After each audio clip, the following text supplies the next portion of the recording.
Hey guys, this is Deep Dive Gaming with our sixth episode of the Diving In podcast, and today we've got a special guest, my good friend Jono from Australia. So introduce yourself, man. Hey guys, I am Johnny. I'm from Australia. I've known Joey for about 5 years, and yeah, it's sure there is all there is to that. Okay, What a thanks. good-looking man. True, it's not a model for no reason, yeah. Oh, Alright, oh. where are we starting, Pink? You've got the script this time. The Well, it's ideas. not a script, but basically, just to head back to kind of a more gaming-oriented podcast at the start. Anyway, I'm sure we'll veer off as the discussion goes on. But Fuck gaming. yeah, well, true, but love it at the same time. Jono, you said you were into Counter-Strike before. So, did you play competitively or just for Yeah. fun, or? I tried to play competitively, so I played CS for probably about 6 years. I grew up in that game actually, and yeah, I tried to play competitively, but I put some serious hours into that game. Serious Yeah. hours. I remember when you were in uni at the time, and I was still in Australia. You got an offer to be on a pro team, right? Or was it a semi-pro team? I can't recall. So it was semi-pro ish, but yeah, people talk a lot of shit, and yeah, it was on Cybergamer, but yeah, it was semi-pro ish, but yeah, it Was it paid? never really eventuated. Sorry, Was it paid? potentially if we won, Yeah, fair enough. So it was It kind of was- like commission based on winnings. yeah, Yeah, yeah, not bad. I never was into shooters really growing up. In fact, I was always the idiot kid who played, the RPGs, Diablos, and Final Fantasies. So I never really got the whole shooter thing until recently when I started playing a bit of Valorant. But um, Counter-Strike has been an interesting kind of concept just because of what it looks like from the outside. It just seems so Twitch-based and high skill, but also just kind of like this. Maybe I'm biased because of my German friends, but this kind of like rage kid kind of game. You know what I mean? yeah. And it's interesting because if you look at CS and you compare it to sort of modern shooters like Call of Duty or Battlefield, it's almost archaic in comparison. Like the graphics are pretty poor. Developers till recently haven't really cared Dog about shit. the game. So yeah, it actually raises the question of why it's so popular and why it's sort of this rage kid game, because there's a huge culture around it, and the professional scene is just absolutely huge. Oh yeah. So yeah, It speaks miles that the competitive scene is still this huge when the game has been out for that long and the developers don't give a fuck about properly updating it. And there are other really competitive games out there kind of taking its place, like Valorant. yeah, but the one thing Valorant doesn't have, or that any of these games haven't had in the past, is Surfing. skins. Is yeah, surfing too, but no skins, tradable skins that people could bet that young under 18-year-old kids could bet Right. Yeah. on sites, and just Not bad, yeah, man. that's Some what people makes would it say that explode. that's a bad thing, right? Well, parents, yeah. Sorry. No, but like in general, like it technically would fall under gambling legislation in a way. Yeah, so like Yes. not even technically, they operated in a grey area for a very very very long time, and it wasn't Valve who was doing it. It was more companies exploiting the ability to trade skins and have a monetary value attached to them. But for a very long time, and I was very into this when I was younger, you could bet skins that had genuine money attached to them and do it at under 18 quite easily. So Yeah. I actually want to get into this topic a bit more, but I want to ask one question before I forget, because I know it's something that Pink and I have talked about a fair bit, and it's and the games like CS:GO and Valorant are kind of the exception in my opinion for the most part. So I got Pink into playing Valorant, and I guess one of his main reasons for not enjoying those kind of games is because it's based on really twitchy and reactive motions, and that's something he's never been good at. But I actually argue that in CS:GO and Valorant, while there is still a degree of twitch aim and reaction time that's necessary, it's actually not as emphasized in those games compared to other shooters because a lot of it is pre-aiming and knowing where your enemies are and using information. What's your thought on that? As like you're a much better CS and Valorant player than us for sure. Yeah, so if you were to look at the construct of competitive CS teams, and I mean, of course, these players are still amazing at aim and fragging and all that, but there is a role dedicated called in-game leader, which is a role that basically there's just one person who dictates strategy, and that is their job. They sit back and they dictate strategy. They don't entry. They don't do anything really besides that. So yeah, there's a huge strategy element to CS, and it's not all about aiming and fragging. So yeah. Sure. Does that carry over into kind of unranked or public games? Because that kind of everyone goes for whatever there, right? It's not like you actually sit down and have a random guy who's really knowledgeable, and then he sits down and says, "Listen, okay, we're gonna go to B, gonna put down smoke on points, the choke long, window up there, and then we're gonna push in on the left side." You don't have that kind of thing happening in pub games, at least not at the level that me and Joey play at. Joey's better than me, a lot better, so maybe it happens where he plays at, but not where I play. Um, so you don't really have that in public matches. So I do feel that I always do badly if I can't, uh, quote unquote, outplay the enemy and get the hits and some frags at least. Like it feels bad going negative because I feel like I'm not doing anything for the team. I'm just a liability. Yeah, so that's like the typical sort of pug star. Yeah, definitely like the lower ranks and even up to sort of the higher, or really any non-team based. So like not a proper team in a competitive environment like Cyber Gamer in Australia, for example. It will normally be based on how well you can aim and how well you can entry, and if you can throw a good pop flash and stuff like that. So yeah, I definitely see where your frustration's coming from there. But if you were to get into it more and sort of push through that up and get into sort of upper echelons of CS, you would definitely find a very fun role as a IGL and be able to use it with strategy. Do you think, like, compared to other games like Call of Duty, that it is just as reaction based, or do you think because of the very like large emphasis on pre-aiming and like crosshair placement that it's not as much of a factor? Or Yeah, in another way, sorry, no, go ahead. Well, I was gonna say that I think it's a combination of everything. Like if you look at really really good teams, playing Kenny S as an example, a French AWPer who's been around forever and is fucking nuts, and has always been nuts. If you look at the way he plays, it's a combination of everything. Like it's reaction, it's crosshair, it's placement, it's game sense, it's where he throws his nade, it's what he does. It's not just purely reaction based, but I guess Call of Duty could be considered, or Battlefield could be considered more reaction based in that sense. Okay. I was going to compare it a little bit to Overwatch if you've played that at any Yeah, decently that's high that's level how as we well. met actually, playing Uh, Overwatch. because Overwatch is very dependent on hero abilities and comps, right? You have your shields and stuff, and I feel like aim is less important in Overwatch, except if you're playing someone like Widowmaker or Soldier. But actually, Joey made the argument before that in Overwatch is actually more aim dependent than Valorant or CS:GO.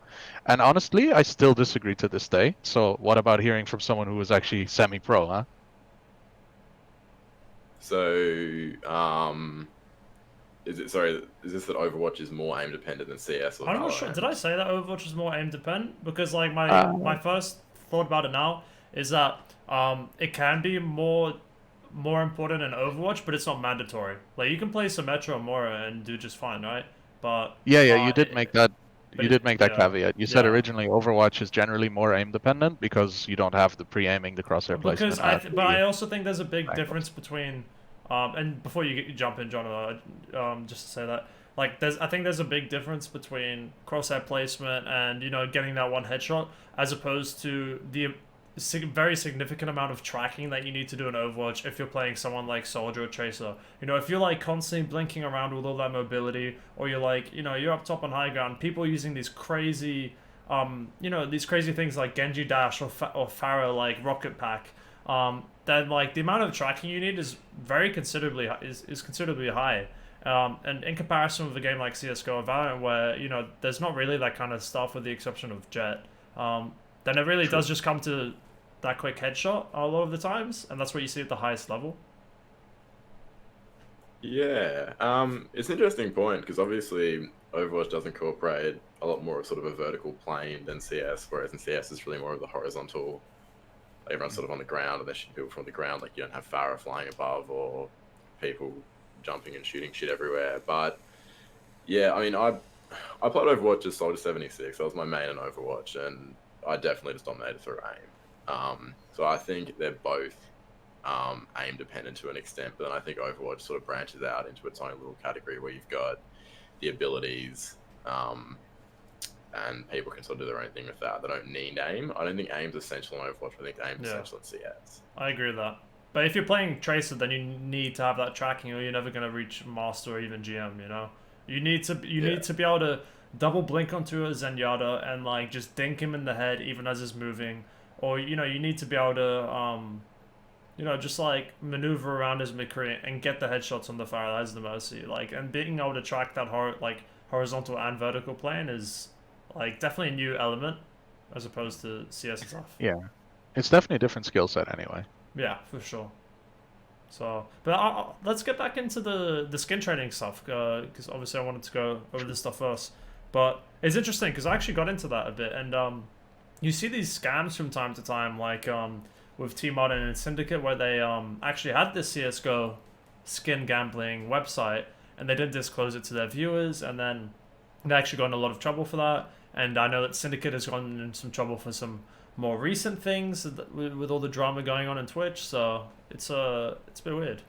Yo, Jay that Grand, was how's it that was going? absolutely hilarious though. Like what they did was just so wrong. And this was so this was sort of at the height of when CS skins are really popular, and lots of the Twitch streamers were making these videos, or YouTube personalities making these videos where they were just winning like fucking thousands of dollars on these pods, and all these people like me who had got into it and had skins. You jump on their site, or you jump on the sites they were using. Like CS Wild was a really big one. I'm not sure if there's anything shady with that site, but CS Wild was one that you saw a lot. Like people doing massive coin flips, winning thousands of dollars, and yeah, it turns out they fucking owned the thing, and there was obviously some sort of backdoor trading there, and they were basically letting themselves win, and then advertising on their channels. So yeah, that was That disgusting. was really scary because they would literally go on their YouTube channels or like Twitch streams or whatever and say, "Hey guys, I found this new CS:GO betting skin betting website, and I actually just won so many times. So I really recommend you guys to go." And these guys had a ton of followers. I mean, I used to like be sub to Syndicate. Like when I was a Yeah. kid, just playing Minecraft, and like I watched Team Modern too because I was really into Call of Duty when I was younger. And I wasn't really around for the CS:GO hype, but these guys had a lot of people, and they influenced a lot. So the money they were making for that was probably insane. But the fact that they lied about it was so scummy. And I think I want to say Yeah. Team Modern changed state just to get away from the punishment. Although my Yeah, information could be yeah, incorrect there. Um, yeah. No, he fled the stakes. He was subject to legal prosecution. He left. So That is, yeah, yeah, it's incredibly even cringy in a way because it's like selling out everything. It's kind of the same thing like you see in a lot of businesses and ventures that get into trouble. If you look at what they could have achieved long term, it far outdoes what they got in the short term by doing this. Like, they just put attention to the whole thing and showed it in a negative light when they could have been like, okay, listen, this is, the way it is, and it's a chance, and we're not overdoing it, and no one would have really bat an eye and said, listen, what the hell? This is crazy. They probably would have just went, oh yeah, well, this has existed for a while. Fuck it. yeah, I don't even know how they got caught by it. To be honest, I can't remember. Do you, Jono? yeah. It was I can't remember the guy's name. He's a very popular YouTuber. He has him and his wife do it together. Um, I bet they do. very very popular, very funny guy. I can't remember his name, but he exposed them, and he made a pretty big video on exposing them, and yeah. Respect. Sorry. Respect. Yeah, respect. Yeah, definitely. Yeah. But yeah, look, I don't think people would have had a problem if they made the site, didn't gamble on it, obviously, but like if they advertised it on their channel, I don't think that would have been a problem. But the fact that they, Hit it. hit it and then gambled on it themselves as owners, with access to the inner workings of the site, um, yeah, it was very, very interesting. But yeah, It's like a casino owner going into the casino and rigging the fucking slot machine, and then going, "Oh my god, guys, I went in this casino, I won the jackpot 17 times in a row. Can you believe it? I'm a fucking trillionaire now." And then everyone else walks in, they change it back, and it's like, well, it's not working now. It's like, oh, that's weird. Maybe I was just lucky. And you've got all this attention, but like, you're just scamming people. It's fucking Yep. sad. yeah, and let's just like emphasize as well the amount of money they would have been making would Yeah. be fucking insane. Like these, it's just ridiculous. Like, they would have been making thousands and thousands a day Oh yeah. easily. So yeah, Yeah. and They that's took the like a popular YouTube. they Sorry, took like a cut of every pot, didn't they? yeah, yeah. Of course they wouldn't. Um, Like, So the way that it used to work on sites that I would gamble on would be sometimes I'd actually even convert the winnings into credits. So I'd give you like 500 credits and then just never pay you. That happened a lot towards the end when it was all becoming very, when it was sort of moving more to that black area. But yeah, so what they would do, because it was difficult to break them up, because like you might win a knife, for example, that was $500 and that was your winnings, but they can't take a chunk of that knife because it's yours and you've got it and you've traded it out. So they would give you like points instead of like points, and they would take like 10%, so they take 50 points effectively, and they would sell the knife themselves and then give you skins in return. Okay. Yeah, because I remember I actually sold. My brother gave me like some skins and like I think a pair of gloves and just some other shit on CS:GO. So like I completely stopped playing the game and decided to sell my skins. I got like 500 Australian dollars back for it. I sold like a knife and all that stuff, and it was not bad. But I actually had to wait like a month because their PayPal link wasn't working because again, it's a bit of a black area at the moment, or grey area rather. yeah. So that's not really where the gray area is. People have always been able to sell the skins, and that's fine because you can trade them.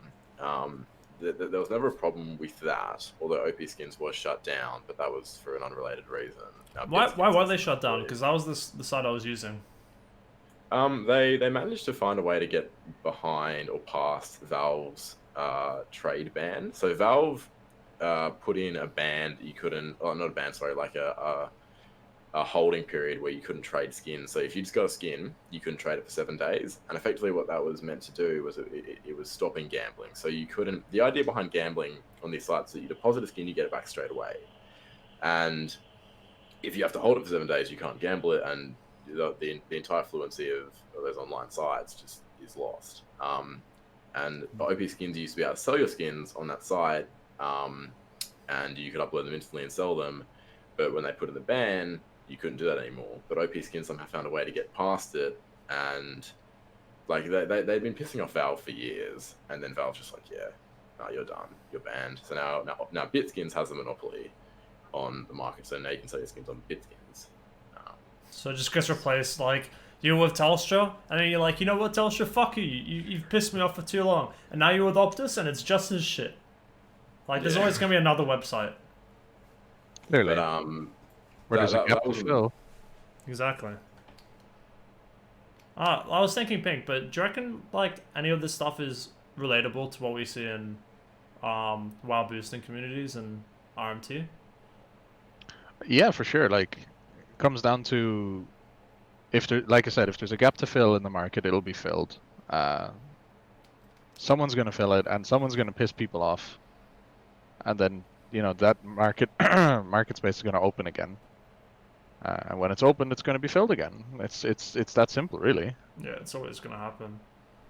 So, John, I remember we were speaking, like, I want to say maybe a week ago or something about this. We were talking about, like, kind of just Valorant, what you thought of it, since, I thought you'd like it quite a lot, having played a lot of CS. What are your thoughts on it at the moment? Wildly unbalanced. I'm also not the biggest fan of the shooting mechanics. So like for me, with obviously quite an extensive background in CS, I'll walk around a corner and just fucking dink someone.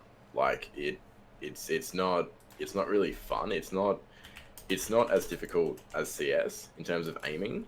And if I had to sit there with my crosshair, maybe 2 inches away from a wall, and someone walks around it, I'll just instantly dink them. Like there's no there's no challenge in it. But then I just find that I'm getting absolutely fucking destroyed by abilities, by people's ultimates. Sorry. So I'm not the biggest fan of it. Rockets Actually. out! Or whatever the fuck she's fire in the hole. That's what she said. It's some dumb shit. Yeah, man. Fire in the hole. Fucking raises But like so dumb. even the concept that someone can double entry, like that just is not congruent to a first person shooter. Like entering is it's a sacrifice. Like when you enter, you effectively always die, but you need to get at least a kill. Yeah, So Phoenix on is fucked, eh? Yeah, it's ridiculous, man. It makes no sense. So what exact? So again, I'm a shooter noob. What is entry and double entry like specifically? The definition of those. So like you need to get onto a site, you need to take it initially. Yeah. And so someone needs to go in first. Someone who is going to pre-fire a certain condition, pre-fire a certain position, or clear out a certain area, goes first, and they're going to go in there and they're going to get you kills. And then they're going to die. They're going to be traded. Sure. And then you're going to trade them. But an effective entry will take a side for you effectively. And that's basically what that is, because you need to take that side from someone who is defending. And Okay. it's same in Valorant, same in CS, So, same in Overwatch actually.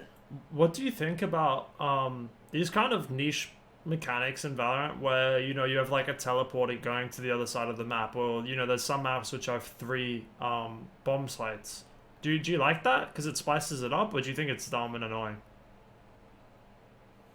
I think the teleporters are unnecessary. I like baiting and with I them. also- Like as Omen, you can jump in and teleport out twice, and it sounds like 2 people are coming in. Or you can Yeah. like push one side, get everyone to rotating, and then go through the teleporter. It's pretty funny what you can do with them, but like it's complicated enough without having fucking people just teleporting around the map and having no idea where they are. Yeah, but that's right. don't the teleporters just act as another corridor? Like essentially, They make yeah, noise. you go no from doubt. one side of the map to the other, right? That is true.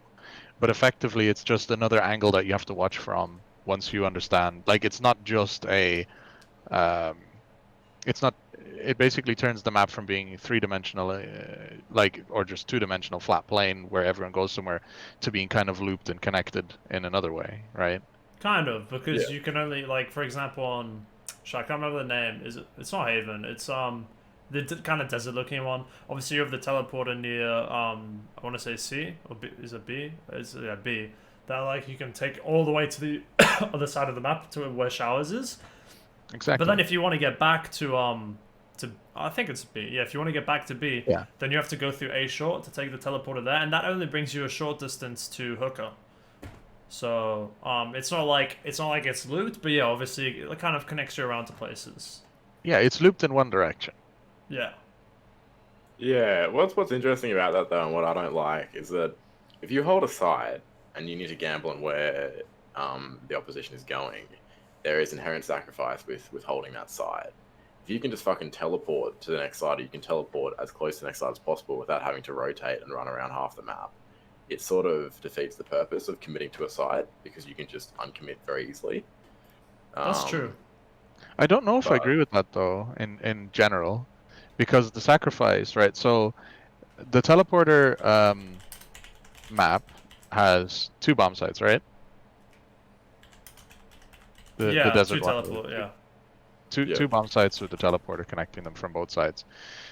Effectively, it just becomes the equivalent of a 3 bomb site map if you consider the looping aspect of it, because the 3 bomb site maps, the bomb sites are very close to each other, separated usually by a short corridor. And so yeah, in the 3 bomb site maps, you could go to A while someone's defending C, right? And it's going to be a long distance to travel, and there's your inherent sacrifice. But if you're A and they're planting B, you've got the small joining corridor that you have to watch, while the defenders could be also have one at C and one at A, right? And then you've got to watch both sides. And effectively, the teleporter creates it so that both A and B on the 2 bomb site with the teleporter become this thing where you have to watch multiple sides at once with the looped kind of thing. So obviously, it's not fully looped, and one is safer than the other. So if you're taking A and you can teleport to B, B has to watch for the teleporter on that side, but doesn't have to watch for the short teleporter on the other side. So it creates effectively multiple ways of entry, and I still think there is inherent sacrifice there, especially if once you take it and try to defend it. I think the only like merit to adding the teleporters is that it makes a loud fucking noise when you go through it, so you know where they are. Like if they True, take there. it's like bing, you know they just went through it. Let's Wow. fucking rotate because they're on the other side of the map now. They're not gonna rotate back, so you know to go away. And then it's like if you're going through CT side, then it's normally not too bad. But I think yeah, if you're looking at it from like a traditional CS point of view, then I kind of agree with Jono. It's Yeah. a bit of a niche thing to add, but it's also nice that you can shoot through them because you can punish people for taking them. Like if you're going, say you're defending A, right, and you want to go to B, and then you take the teleporter through A short to hooker, then you get fucked, man. You get like mollied, you get shot through the walls, sprayed. A lot of the times you might just die. Yeah, teleport is risky as well. Because it's pretty much saying, hey guys, I'm here, come shoot me. You know, now you know where I am. You know I'm gonna be hooker. You know I'm probably not gonna be flanking around. Yeah. Yeah, and I wonder because things in terms of like taking a certain route and having a sound be made, that also exists in CS. Like if we look at I'm not sure if you know this, Joey. I'm quite sure that Pink won't. But in Mirage, if you want to No rotate through mid window and you want to jump down into mid, you'll make a sound and you'll be heard. Yeah, But I you can remember also that.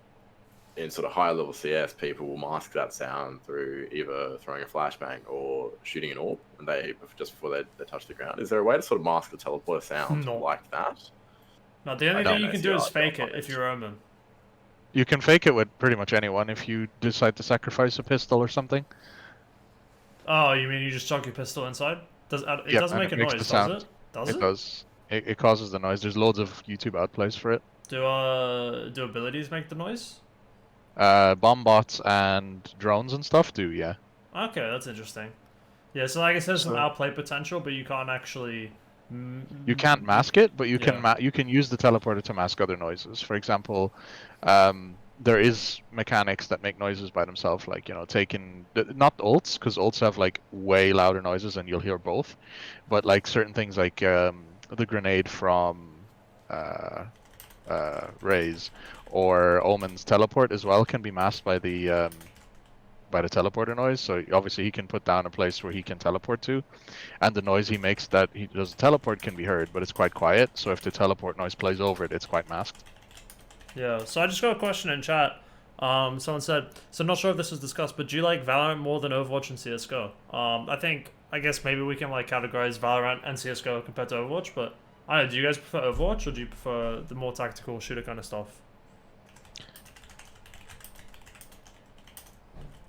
What do you Well, guys prefer? go for it, John. I really enjoyed Overwatch when I used to play that. Like back when it first came out, for maybe the first year or two, I absolutely loved that game. Like, I actually liked it more than I liked CS because CS by that point had become toxic, and I'd spent about 4,000 hours playing it. And Overwatch was very fresh and fun. So I think if I was sort of categorize, if I like CS more than Overwatch, I definitely don't. I like Overwatch more than CS, or I did at least. Valorant, I don't really know. I'd probably have to play that game a little bit more to kind of come to a firmer conclusion on that one. But yeah, I think CS for me has gotten very stale. And just a little side note, what I actually hope, now that I've sort of played Valorant, I don't really like it, I kind of hope that it wakes Valve up and Valve has to make CS a better game to compete with people who now want to play Valorant or who are just pissed off with CS in general and going to leave to go to Valorant. Actually, Yeah. interesting question. Sorry to interrupt you there, and I will give my answer to the viewer question. But what change would you make to Valorant to make it a better game? Just a short, off the top of your head, not anything like thought out. What quick change would you make to improve it? Just calm down with the abilities. Calm down with the abilities. Fair enough. Fair enough. Do you think the ult specifically? Like, do you think the tactical equipment abilities that you see, which mimic smokes and flashes are fine? Or do you think it's mainly the ults? That's a good question, actually. Sorry to jump in a little bit because I heard a recent CS Pro player say that you need more tactical abilities, more smokes, more flashes. I like that stuff because it adds a lot of diversity. In CS:GO, you've just got your standard smoke, you've got your standard flash, and obviously you use it for different things. But in games like Valorant, you've got a breach flash which you do through walls. You've got a Reyna flash which you can destroy and gives a different kind of effect. You've got an Omen flash which does something similar, but it passes through them. You've got a really wide range of like how these similar things actually work, and I think that's really cool. Because in CS:GO you have a molly, sure, but in Valorant you have like fucking like 3 mollies, but they all work differently, and that's awesome to me.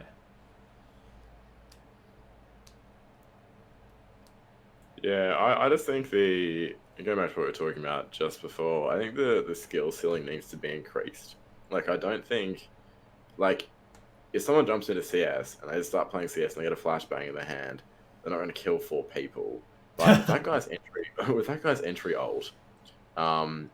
ultimate, sorry, like, he can just run in and fuck people up straight away. Like, not even having played the game, like, one of my first games I played him, entry ulting 2 kills, smack bang in, die, in again, more kills. Like, it just doesn't seem balanced. It doesn't seem, like, it's fine if you see really good players dominating with these ultimates and these abilities, but someone who's just started should not be doing that well. I kind of disagree with you there on a fundamental level, actually, because you didn't just start. You have very high level fundamentals that are transferable from Counter-Strike to Valorant. For example, I went into Valorant on my first game. I didn't get a single kill. I didn't, I got absolutely shat on by just random even plebs. I got shat on, and I'm good at I've always been good at shooters. Yeah, so like I went in, I got fucking annihilated, right? Like I didn't know what was going on. My ability usage was, like I know how abilities work. I play a lot of games that use abilities in creative ways, so I wasn't struggling on using, flashes around the corner and following up. That wasn't the issue. The issue was I didn't understand the fundamental skills in shooting, and you had that. And a game like Valorant would rely heavily on things like that. And I'm not saying that it's harder than CS:GO or anything. I'm saying that there is a high level of precision needed to play those things, and knowing like, okay, this is how you peek a corner, this is how you jiggle peek, this is how you approach angles, and okay, I need to cover that angle, that wall is shoot throughable, all those things. And if you're a completely new player, you wouldn't know any of those things. So I think you're giving it a little bit of an unfair criticism there, since you knew those things and you had that foundation, and the people you were playing against may not have had. I kind of agree with Pink here. Because I think Valorant to new players has a very high learning curve. It's very steep. That's a really fair point, actually. But except with Raze, which is fucked. Sorry. Except for Raze, she's just fucked. If you hop in your first game and you just spend some money and buy Raze, you keep dying, you get your old points for some reason, and you just you run mid, quadra kill. Dead boy. It's fucking stupid. As long as they're stacked up. Like I've fucking whiffed those ults, man. That shouldn't exist in a fucking tactical shooter. That shit like I do Brimstone agree. ult, Raze ult. Even I like Brimstone ult because it's so heavily telegraphed, but maybe it should even be delayed more. Yeah. Thank you for putting that on display for the whole world. But yeah, no. What do you think about that, Jono? Yeah, thank you so much for the follow. I appreciate it. Yeah, I still maintain that if any sort of entry level skill being given a second life, regardless of how good at aiming you are, it's just not a good idea.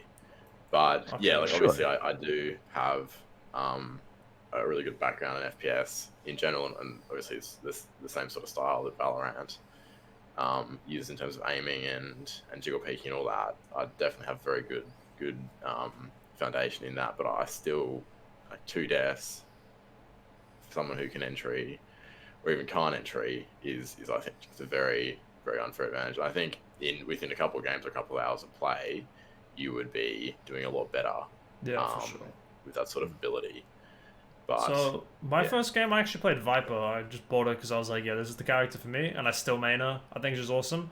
But man, my first game with her, I sucked dick. I think I went like 2-25 or something, and is that even possible? I don't even know. I just died like every round. Yeah, I think that is possible. 2-25. I think I went like 2-25 and just couldn't even think about how to use her abilities. But then after you learn the smoke spots, you learn the wall spots and what to do, then like she's pretty much the only character I fucking really pop off at. Like, I think that's really cool because yeah, like the abilities overall fucked, but I think it's mainly the ult, dude. I think the ults are the problem, and it's the kind of thing where you know, if you're comparing it to Overwatch, then you have a high skill ceiling character like Tracer, and then you're going up against a Moira.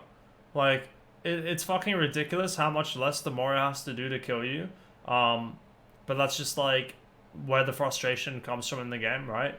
Like, if you like somehow one mag a Moira with her thing, then it's just fucked. Like, it's so hard, but she just has to right click, keep up it all. By the way, Pink, thank you for the 2-month subscription. I appreciate it, man. Thank you. That just popped up on my stream. Not Yeah. bad. But no, it's okay. But yeah, I think it's that kind of comparison where it's mainly the ults in Valorant where it can seem a bit unfair. Like if you're walking into a Viper ult or you get like rocketed by Raisin, it feels dumb and very much unlike a tactical shooter. But like with all the normal equipment abilities, then it seems fine to me, to be honest. And I'd like to, if I'm not talking over Jono here again, but I'd like to bring it back to compare a little bit to XCOM. I know it doesn't match quickly, because let's answer the question quickly. Pink, Valorant or Overwatch? Or CSGO? Overwatch. I prefer Overwatch a lot. For me, Overwatch as well. You explain why, and then I will. Sure. So for me, I don't like having to develop my aim and shoot mechanics as much. Like that's just because I'm not that type of player. You know, when it comes to peeking and understanding where angles are and having pre-aim, that's fine. That's okay. I don't mind that. But when it comes to like, you know, you're in a situation where there's target prioritization, maybe 2v1 or something like that, or even more extreme like 4v1, and you have to clutch it. I just fall apart. I can't do it. I love that stuff. I don't know why that is. If I have a moment to, you know, approach it in a way that I can think about it, like, okay, listen, there's 4 enemies, it's there, and there, and I have the time to go, okay, this is my tactic, I'm going to flash there, I'm going to do that, and I can predict what's going to happen, I have no problem with it, but if I have to do it in the moment, I can't do it. I feel like Overwatch is more problematic with that, though, because it's so much more fast-paced. It just doesn't feel it because you have more of a buffer to survive, so you have more time to think. Like if I go in, I used to play on Overwatch mainly high damage tanks. Like I know it's not that competitively viable, but things like Roadhog, or even like what's her name? Zarya, but also what's the robot Devo? one with the? Devo. No, the robot girl. Orisa, yeah. Playing like those ones, they were kind of what I did. So like I would survive the 2 to 3 seconds. In Valorant, I find myself often like, okay, I need to go on the point because there's a bomb, and then I go in. Okay, there's a guy there. We should exchange shots, and I either kill him if I'm good enough, or I don't, and that's fair enough. But then there's someone else in the corner over there that I didn't account for and get shot. And that comes with experience, of course, but that's why I prefer Overwatch, because if that happens, I can put the shield down and go, okay, listen, reevaluate, let's go. Okay, fair enough. Yeah, I played a very different Overwatch because I was all about the Doomfist and the Genji and the Tracer, so it was very kind of high skill ceiling heroes which I played that were kind of very fast in the thick of combat. So, you know, I had mainly played Doomfist while like ranking up to like, you know, High Master and even Grandmaster at one point. And you know, you punch in, you E onto the Zenyatta, you uppercut him, and then, you know, like then you ult out, or maybe you just like get high ground and E onto him, uppercut, and then punch out, and it's fine. Like you also had all these cool I forgot the name of the word, but you had these cool like rollouts. You had these cool rollouts where you could pretty much punch off and then press space at the end to extend your jump, and you could go really far distances. So I really enjoyed that. But the reason I just enjoyed Overwatch more is because I guess it was because of like the fast-paced nature of the game. You know, I would get on Overwatch, and if I didn't have anything to do like uni or something, then I'll just play like 6 hours like all day, and then like hop on with my friends afterwards. But with Valorant, I don't want to play unless I'm playing with friends because it's a bit more rage-inducing. So it just, I guess it feels more annoying when you die at the start of a round because you missed a headshot, and then you have to wait for the round to finish, and then you do it again next round, the round after. It's annoying. Exactly. That was really frustrating when I first played with you, man. Like I just like walk in, die, like because I didn't know the angles, I didn't understand what I needed to do, and it was just like, okay, nice, I can wait here for 2 minutes now. Yeah, and then like with Overwatch, you have more variety as well in the sense that, you know, I might not play DPS every game, but I can play a mean fucking Ana. Like I played Overwatch again a few months ago, and I just hopped on Ana, got like Master again on support pretty easily because I'd maintained the mechanics and how you play, because let's be honest, Blizzard doesn't update their fucking game and they don't care. Yep. Another question: are you all excited for Overwatch 2? Fuck no. No, Absolutely no. not. It looks shit. It looks like Overwatch 1, except then you get to kill robots in story mode, and then they add like 2 new heroes. It looks. I'm fine with robots in story mode, by the way. That's okay. I actually want a story mode. Like, that was severely missing from Overwatch. And I like that they're shifting into that, but no. No, I have two main problems with Overwatch. The first one is that Blizzard doesn't like consistently enough update their game to include new heroes and maps. And then my second problem is that their balance team is just a fucking joke. I mean, you have these, you have a different meta every few months, which just makes the game feel like shit. You know, you have the Mercy meta, which is resing 10 people a fucking minute and flying around. You have the fucking, Bridget meta, where you just can't play like anything like Genji or Tracer. You have the Goats meta, where you're running 4 tanks and 2 healers, and it's just these things which limit what you can play, and it takes the fun out of the game if you do play that thing that happens to get counted during that time, and it feels shit, man. Like, I don't want to get on Overwatch just to play 4 tanks, 2 healers every game, and if I don't do it, then I lose. They just make these big changes which are mandatory to play at a high level, and then it just stays for way too long. It's fucked. So yeah, the not enough updates, horrible balance. I think Overwatch 2 isn't going to fix anything because it's not addressing their core problems. They've fucking killed Overwatch like a year ago when they just like stopped giving a shit and didn't release anything, and nor did they address real problems in the game. And because of that, like, people have just been leaving and finding new things. Yeah. You feel like they should just add it to the first one instead of making a new one? I agree. It seems like it's more of an expansion than a new game. Well, they effectively are, though, right? Yeah. It is mainly an expansion. Well, They're using except the they're same engine. calling it Overwatch 2, but there's really not much difference to it. They're adding a few new heroes into story mode. That should have been something that was worked on and implemented into the base game from the beginning. You know, I think like I stopped playing the game for a year and a half, and when I got back, they had brought in 1 new map and 1 new hero. Look at how Overwatch was originally marketed, right? Like, at the very start, it wasn't marketed towards a competitive audience. Like, it was a little bit, because Blizzard knew from the beginning they wanted esports in it, right?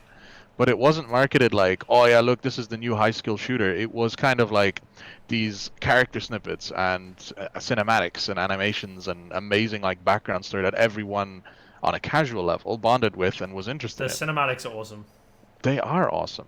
But then Blizzard went like, okay, so we have this amazing kind of world that we built with cinematics, and people can just kind of jump in and have fun with it. But then it was just this kind of shooter game that was fun to play, as we've said, but didn't have enough, right? So they needed a story mode, they needed the robot stuff, they needed the campaign essentially, and then the competitive aspect should have been extra to that, which then should have been developed and made even better than what we ever had, because constant updates, tweaking, and so on. I disagree with the story mode. I understand a lot of people might like that, but at least every single person I ever played Overwatch with or met through the game didn't give a fuck about those like events they did where you have to go through and kill the AI. It was fucking boring. We just wanted to, play competitive matches and rank up. But that's different than what I mean. Like, the game sold itself originally as like story mode. Like, those events were not story mode. Those events were. I don't think it sold itself as story mode. It created a little bit. It created like this platform of the characters in the game having an origin, right? And League does the exact same thing, but they don't have a story mode. They fucking should. You could, but I think it might be boring. And like the whole appeal of League is that you play these characters, but it fits into this really cool lore as opposed to playing character A and character C, and like, what's the fucking difference besides their abilities? There's some like intrinsic, like moral and like what like just background differences, right? So I think Overwatch marketed itself in the same way that League did in that regard, and they did a great job on it. But yeah, like, Jono, did you ever give a shit about those Overwatch events where you have to kill the AI? I thought they were fucking boring. Yeah, I didn't care, man, at all. Was not interested in any way. Yeah. No, I didn't either, but same thing for League. I guess it just comes from the fact that, I come from a more RPG lore thing. I enjoy things like Dungeons and Dragons as well. That, I want the lore to be explorable, not like snippets that you can read about. Like, okay, I can read the lore of Ari and Riven and whatever, but I want to play Lore through or those something stories as else? well. What? What? What did you Nothing. say? Lore or something else? Well, both, right? No, but No, but the league is doing that kind of stuff though because they're making an anime, which I'm gonna watch, and yeah, no, that would be and good, but it should they're be in making the separate game, dude. games. They're making separate games to go into the story. Yeah, no, that's perfect. That's Yeah. exactly what League should do. Yeah. Like if we have a, I don't know, Diablo style clicker where you wipe out Noxian forces, like, okay, fine, that's great. But Overwatch really did market itself in a way that this story is important, and the story just didn't feel important after launch, and that's the issue. I'm not saying the events are good; they were trash, but it should have had something that you could explore the lore in game. Yeah. Wait, so Jono, just a quick question. I'm gonna try to encode it, right? So you don't have to give anything away. But do you remember that really kind of disgusting thing you told me about the other day that you had to do?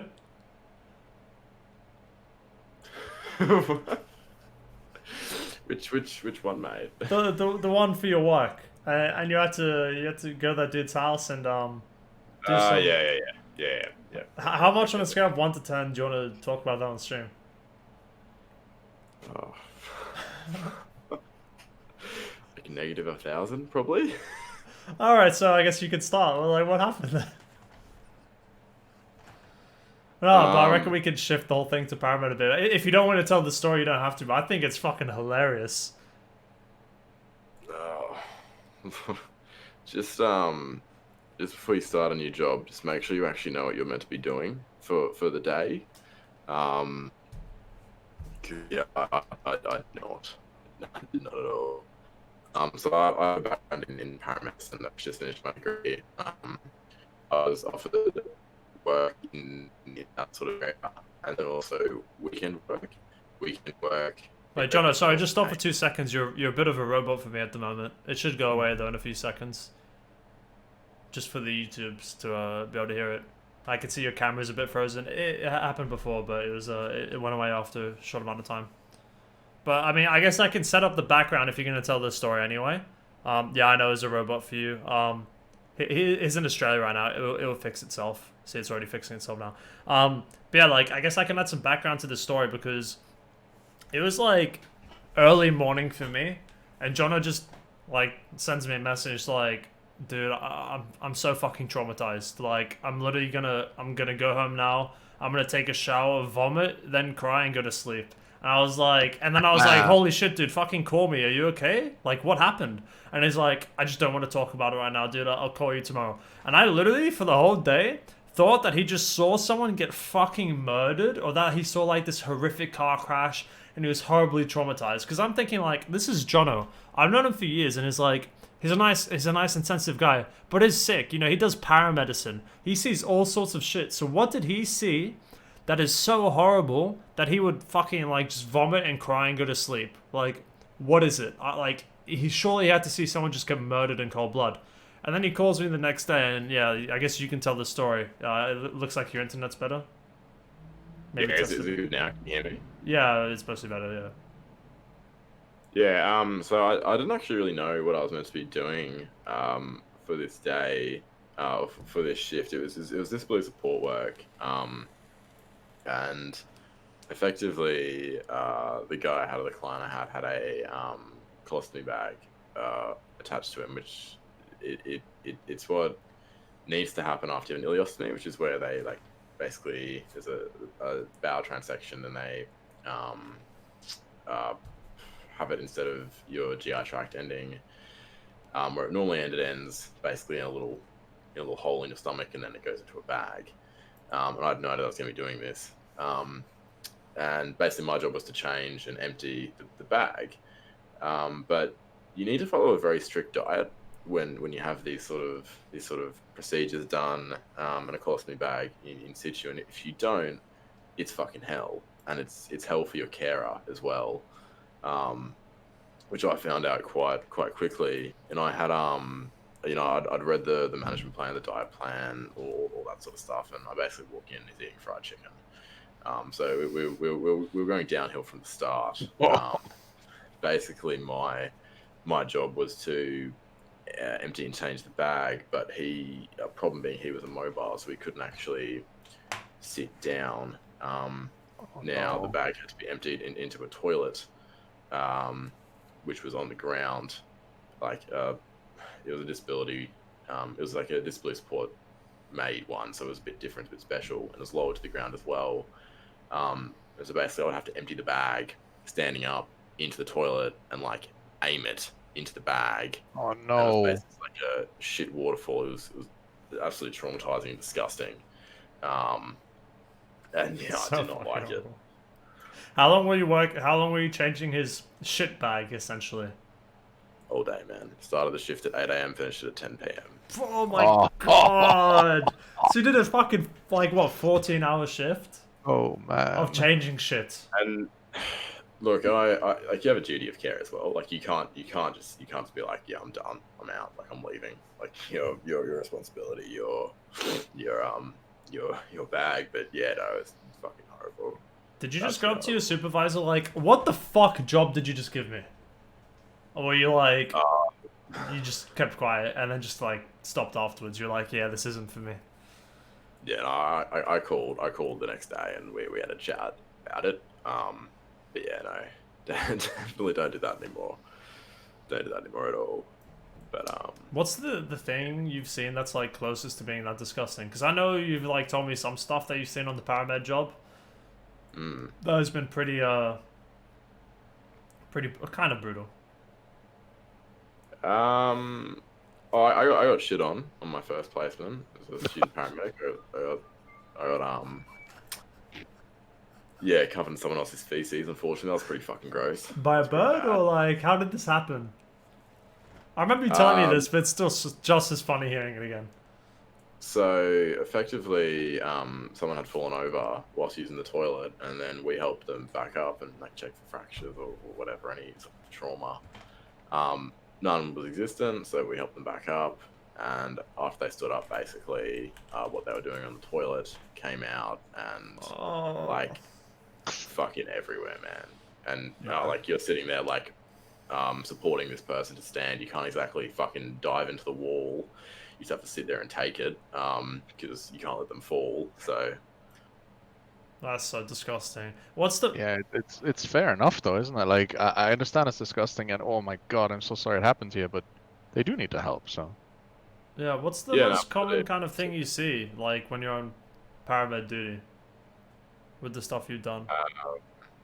in terms of what, like, what area are we talking about? Like, I mean, I remember we've spoken about a lot of people, you know, just, like, calling in ambulances and stuff around. But, you know, like, when you're just, being called to go to places for help and stuff, like, what do you typically see? Like, what's the most common, like, thing you see on the job as a paramedic, I guess? Probably chest pain. So like, I have pain in my chest. I think I'm having a heart attack, or drug abuse. So Okay. it's one of those two things. So is it a lot of people trying to get like just drugs? Like, you know, they want their morphine or whatever, like, oh my wrist hurts, give me morphine. Yeah. So like, it's not it's not. Yeah, like you can't really, like, a term that's used quite often is drug seeker. Like they're a drug seeker, like they want drugs. But you can't really use that 'cause it's not correct and it's not fair on the patient, because you know you can't realistically, you can't tell whether they're in pain or not. I mean, some of them you just know, like you just know that that's why they're calling and that's all they want. And yeah, they've been to the hospital 3 times that day and they're going to be there 3 times tomorrow. And yeah, you'll get a little red alert before you show up at their house. But yeah, like lots of them do need pain relief. Yeah, some genuine, some not. Do you typically like see much gory stuff on the job with anything you've done based around paramed, or not really? No. So more like I've never been to like a big road traffic crash or anything like that where, you know, you see people who have been cut in half by a seatbelt or something like that. I've been to a few sort of confronting arrests, like cardiac arrests, like when the heart stops, where it's just not going. Like, I went to a guy who had endured significant blunt force trauma, and he was in what's called traumatic cardiac arrest, which is where the heart stops due to external force or trauma, and that was quite confronting. But yeah, it's actually interesting. We don't see like sort of the gory trauma stuff as much as people would think we do. It's more sort of the social stuff that'll get to you. That'll be the thing that makes you a bit upset when you get home. But yeah, like the big traumas are pretty rare. Okay. I didn't know that a seatbelt could cut you in half. I'm not gonna lie. That seems like the like an unintended function. Well, Yeah. there we go to slightly go into physics, right? Because enough force. Oh, Venus wants to be on the podcast next time with Jono. Paramed and heart surgeon. He just said paramedics are the MVP. He's calling you out. Your brother's a paramedic as well, right? Yeah, he's a paramedic. Yeah. Okay, yeah, cool. So, mate, please don't go to New South Wales. You gotta stay in Queensland. Because if Jono doesn't move out of Queensland, we're gonna fucking live together. But Nice. just going back to the seatbelt thing, it's more sort of children. Like, if a child it's isn't even properly secured worse. and they have a seat, but yeah, no, it's fucked. It's not good at all. But yeah, I mean, not wearing a seatbelt is worse. Oh, Because for if sure. you don't wear a Yeah. seatbelt and your car rolls, you will effectively end up under the car. In 90% of cases, like the car will roll and you'll be pushed out of the car and then under the car. So yeah, Or you'll just adults bang your head are- through the glass and die. Yeah, well, that too. Or you go through the windshield, but that's sort of more a passenger side thing. But yeah, seatbelts are more problematic when they're not properly worn by kids, because their mass is very different. They don't have the bone structure density that an adult does. So when they're when they accelerate forwards into a seatbelt, it's less congruent to a good outcome for them and more. Yeah, Sort of I actually read a book years ago, and I've mentioned it before on the podcast. It's called Freakonomics. I'm not like it's been a while since I've read it, so I might not be completely accurate with what I'm saying, but I'm pretty sure one of the chapters is talking about how like children seats in cars are actually more dangerous than not wearing a seat, like than just compared to wearing a normal seatbelt. I've read that before, and like pretty much what Freakonomics does is they completely dive into the statistics of things, and then they use like extra sources to bring it all together. Fantastic book. I recommend it to everyone if you like math or not, because they take like these really wacky things and use statistics to piece it together. But yeah, I'm pretty sure there was one chapter which mentioned that children's seats were actually more dangerous, or maybe not more dangerous, but that normal seat belts were just as effective for kids. So that was interesting. That is interesting. But if you allow me to make a little joke instead of, it's a bit dark, If but it doesn't get me banned, I don't care. don't worry. Okay. Basically, it's about what plane seatbelts, right? You've got seatbelts in airplanes, but they don't save your life. They're only there to tie your corpse to the seat so you can be identified later. That's a good point. They don't really do anything. I don't think that little thing around my waist. It's probably going to decapitate me if anything. Yeah, because that's Well, the not forces decapitate me, involved It'll is cut me in half. starts to be huge at that point. Do you reckon Car- if you're in a plane crash that you would have a higher chance of surviving if you took the seatbelt off? No, I don't Yeah. think so. I mean, chances If you're in a of surviving plane is zero crash- anyway. If you're in a plane crash and you have rapid deceleration, you're just dead, dude. But then how do people survive plane crashes? Like, are they just extremely lucky, or is there like some kind of physics behind that? Well, of course there's physics behind it. You just avoid the rapid deceleration. You just don't But how? get smacked into something. Yeah, just like be lucky enough that Uh, nothing decapitates you. Yeah, or like if the plane actually impacts something, there's very rarely, if ever, a survivor, right? And if it's a survivor, then it's like, cushioned by something significant, right? Like a lot of deceleration from that guy. Like maybe he's at the back of the plane, and then he hits like things on the way and has like loads of brakes, but doesn't immediately die, or they get ejected early, or it's like a slow impact landing on water or something. Very rarely do you actually have survivors of plane crashes if they, I don't know, hit the side of a mountain or something. Yeah, hitting the side of a mountain would be no good. Just Yeah. just sort of a point of interest here. I've heard and I've read case studies of people who have done something as little as trip over a paint can and become a quadriplegic for the rest of their life. And then you hear Jesus people who have Christ. survived a plane crash, walked out of a plane crash. Like, how unfair is the world sometimes? Just as unbalanced as Such a good Valorant, dude. point. Yeah. I mean, Jimmy Carr, my favorite comedian, has this fantastic skit about pretty much airplane crashes, and it's like, you're never in a pub or a bar, and you see a plane crash on TV. There's never some guy next to you that goes, "Oh, plane crash, couldn't help it over here." Yeah, I was in one of those. It's like, no, it's like when they do like the fucking safety like procedure at the start when they're like telling you what to do, they may as well just be doing this. Like, fucking hope we don't die. Woo! A little bit. I mean, obviously the oxygen masks and stuff, they make a difference, right? And that's They are for still safer than cars, yeah.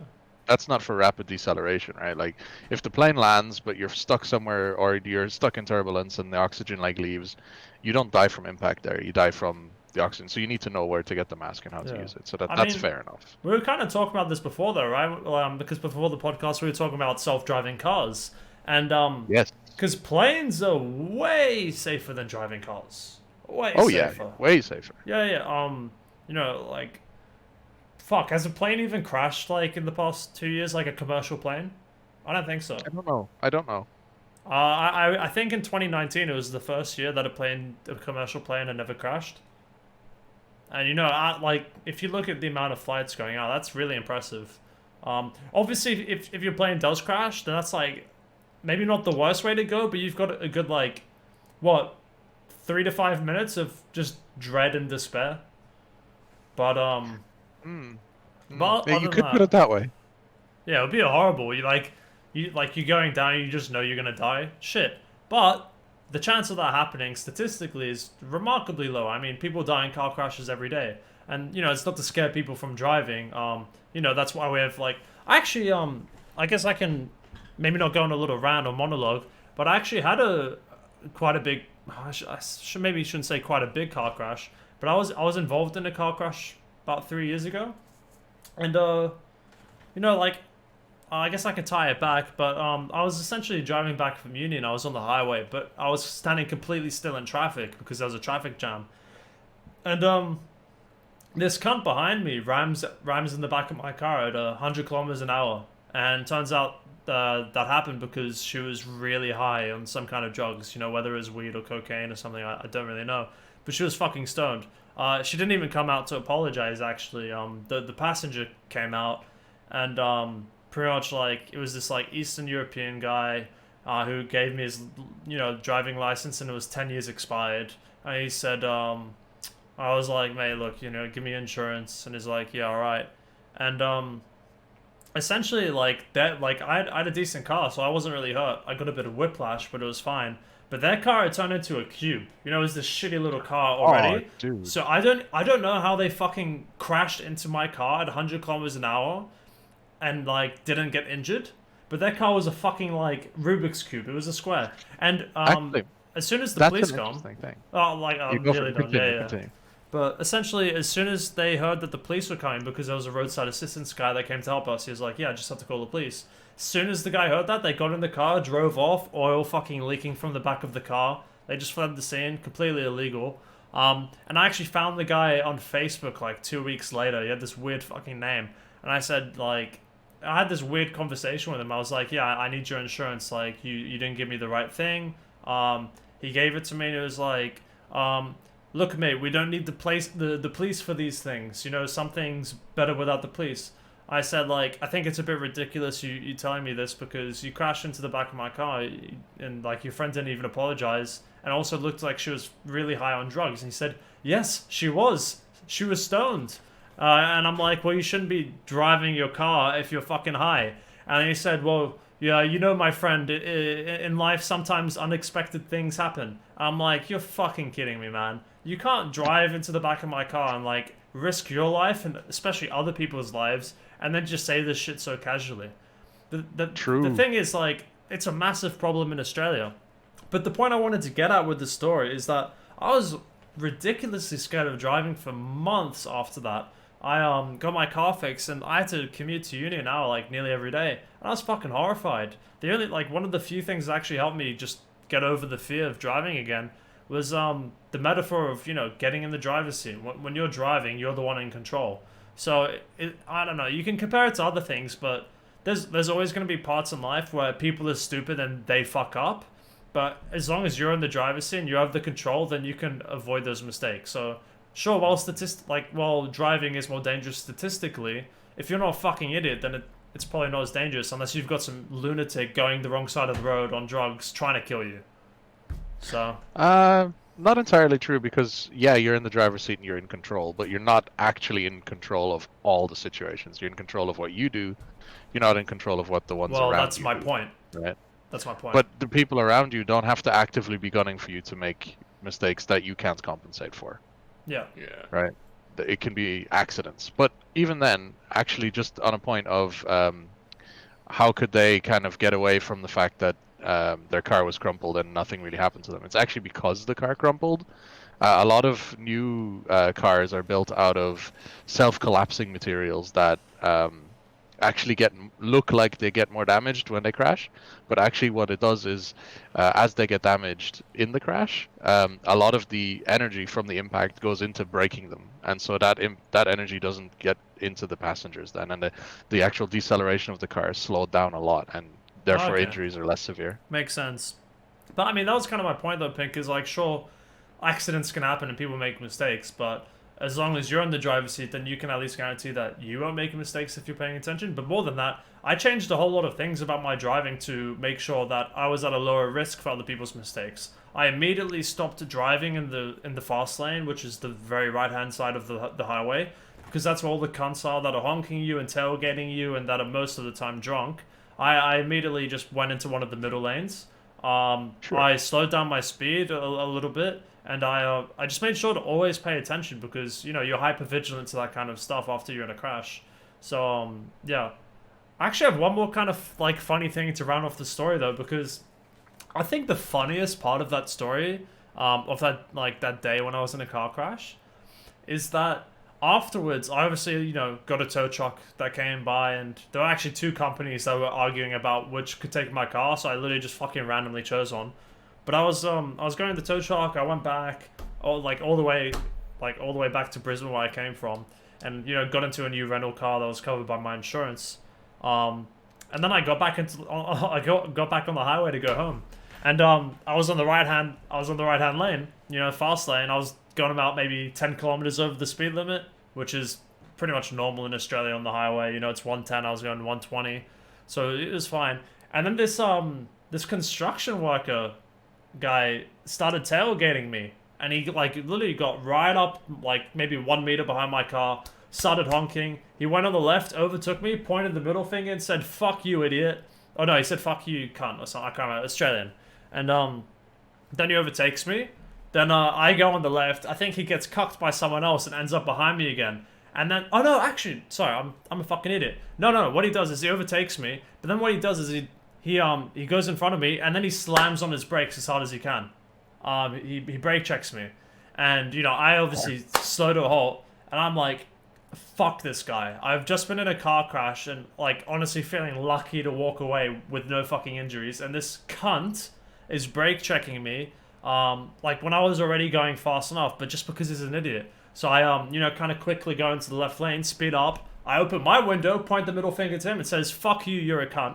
And then I'm on with my day. But I thought that was fucking hilarious. Like, just back-to-back idiots. And that is why I always say that drivers in Australia are the worst, because they're impatient.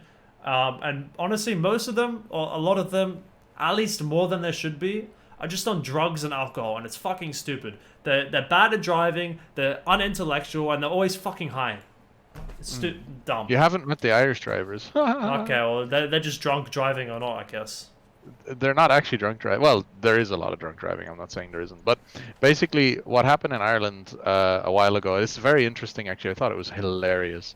Is was it the 50s? I want to say 50s. I could be wrong, though, so someone can fact check me on that. But essentially, the driver's license program just came in when vehicles were introduced mainstream into the country, and people were started like instead of going, okay, everyone needs to do the driving, go to driving school, do the driver's test, and get their driver's license, just everyone who owns a car gets a driver's license. That's not smart. So here you go, everyone gets a driver's license now. On top of that, then there was actually a lottery done after that, where if you won the lottery, you just got a driver's license and a car. It was just like, here you go. Here you go, Timmy. No Enjoy your checks. driver's license. So there is currently old people driving in Ireland that have never taken a driver's test and have a driver's license because they were given one because they owned a car. Yeah. Just imagine for a second. Imagine they did this in America with guns. It's what they do already, bro. Actually, here you go, little Billy. Here's your brand new AK-47. Here's your brand new M16 military edition with the silencer. Have fun at school tomorrow. I hope that doesn't get me banned, but surely you won't do anything wrong with it, Billy. no, of course not. We don't need to check you for mental health. Even if you do have a mental health problem and you take the test, it's like, do you want to kill somebody? Obviously, like, I'm taking the piss out of it, but the test may as well say that, because I'm pretty sure if you do want to kill someone with a gun and you go take their mental health test, it literally says shit like that. Like, it's not deceptive in wording or anything, but it just says, like, have you ever had any violent or aggressive thoughts about killing people? Have you ever felt this way? It's like, okay, well, if I want to kill someone, then I want to say no to this. That's what it is. Yeah, pretty fucking cringe, alright. Before we talk about that, though, John, have you had any, like, interesting driving experiences in Australia as well? Any close calls or no?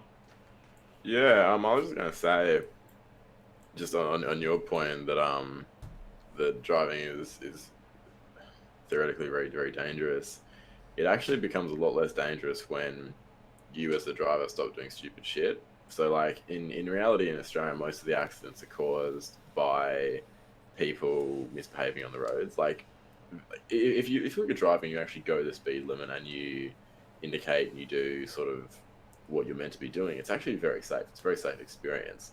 But it's when people, like you said, drive plastered or just do generally dumb shit, like basically every 17-year-old who owns a Lancer does, it becomes a lot more dangerous. A great example of this, I had a woman who was like, I thought she was having a fucking stroke. Basically, she was that plastered. She'd been on the highway in a car after drinks, and she like could not drive anymore. Like she pulled over on the side, and I sort of walked up to her, and I had like my full like high vis gear on and stuff, and I thought she was really unwell because of the way she was presenting. Turns out she's just like beyond plastered, like the most drunk you've ever seen someone in your entire life. And she had a blood alcohol reading of just through the fucking roof. So all alcohol, no blood. Sorry? All alcohol, no blood. Oh, pretty much. And yeah, like she 100% could have killed someone that day. Like 100%. Like how she didn't is actually amazing. So it's shit like that people lose their life through, as opposed to driving in general. Like driving in general is quite safe, really. Yeah. I mean, yeah, like, I hate that stuff, like, and for the record, I've said it to you before, Jono, but, like, if somebody, gets fucking hammered and then drives while drunk, then in my opinion, you can just put them up against the wall and, like, I think it's just the dumbest thing you can do, because not only are you putting your life in danger, but you're putting countless other people's lives in danger, and it's just stupid. Literally a week after my car crash as well, I was driving to Brizzy to pick up actually some computer parts. And there was this woman driving behind me on the highway, and she was fucking swerving pretty much between two lanes. And in Australia, the lanes are massive, like easily twice the size, compared to the UK. And she was just swerving like on half the highway, going really fast. And like I was looking behind me, like, is that woman okay? Like, kind of same thing. Is she having a stroke? And she was just leaning on her wheel like this, just like that's why she was swerving. She was so drunk. She was just on her wheel, not even looking at the road. And she actually, like, because she was so drunk, she actually didn't really realize how fast she was going, and she ended up getting on the back of my car, like really close. And because of that, obviously, I was shitting myself, thinking, for fuck's sake, what is this country? And I accelerated up from 110 all the way to 160, and it was only when I got past like to the 160 threshold that she kind of stopped matching my speed, because she was following me the whole time, because she just didn't realize how fast she was going. And I fucking went all the way into the left lane. She was just swerving. Dude, she might have just killed someone that day, and it's fucked.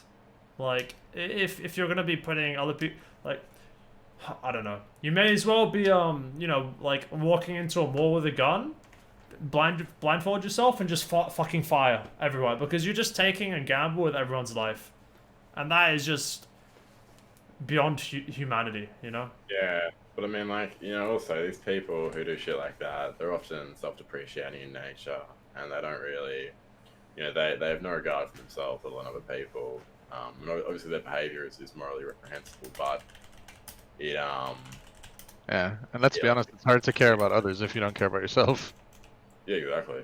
But it's stuff like that that culminates in the majority of deaths in Australia. 100%. Yeah. I don't know. What's your view on the whole gun thing in America, Jono? I've been brought up and raised in Australia my entire life. I don't see the need for guns at all. We don't like. I don't wake up to news reports saying that a school's been shot up in Australia. It doesn't happen. Like, it hasn't happened in years. And yeah, they should just be banned. Like, it's just that simple. Just don't have guns. You don't need them. What do you need them for? Like, people kill people with guns. But, there is the argument that it's okay to have guns as long as there's education, proper checks, and, the admin around it that's needed. Because you have countries where guns are legal, and a lot of people have guns, like, for example, Germany, Sweden, some cases, other countries as well. Yeah. And there isn't even close to the amount of gun violence or accidents. I think America's at a point where it's too late for that kind of education. And you kind of hear two arguments from Americans about their guns. Well, maybe three. You hear one, it's in the Constitution. It's at the Third Amendment. You can't change it. Then two, you hear I need to protect myself and my family. And then three, you hear that I had a third reason, but I can't really remember it. But like, these people are just attached to their guns, and like, yeah, there are countries, right, where people can have guns, right, and sure, you can have education around it, but people are educated as children not to kill other people or to bully, and then people still go on to do it. It just takes like the lowest person in society to ruin it for everyone else, and I think that's kind of the way you have to play it, because I'm just 100% with Jono. I'm living in Australia. Like, if I'm living in Australia, which I have for most of my life, you don't wake up to that kind of shit. There's no gun problems. The only thing stopping that kind of world or scenario in America is the fact that people are just stubborn and attached to their guns, and it's stupid. I understand that you like guns, and sure, it sucks if people are going to take your guns away because some cunt wants to shoot up his school or like go on a fucking balcony and shoot at a concert. But if you take it away from everyone, then you just stop this senseless murder. I think that. Yeah. I think sure, if you enjoy something, then I understand. If you're responsible, then it sucks. But if you can stop that kind of stuff just by removing guns, then it makes no sense to not do that. See, I agree with you on a basic level. Okay, so like, yeah, if you can stop the violence by taking away guns, then you should do so. But it's not the tool isn't the evil, right? A gun isn't the evil, and neither is a knife or anything like that. And they can all be used to kill. If someone really wants to cause damage, then there's plenty of ways to do it that doesn't require guns. Guns just make it easier. And if there was proper checks and balances and education around them, then they can be enjoyed. And I'm not saying that we should keep them purely for enjoyment, because honestly, if it's just down to enjoyment, fuck it, get rid of them, like, all right. But it's also just a matter of availability, understanding, learning, having resources, and honing crafts. There's people that do it for sport, and there's jobs and career paths available there. Self-protection, dodgy, because that's kind Okay. of slippery slope, right? Because it's like, okay, I have a gun for self-protection from the people who have guns, right? Like, and it's like, if you get rid of guns, that doesn't really stand up. Yeah.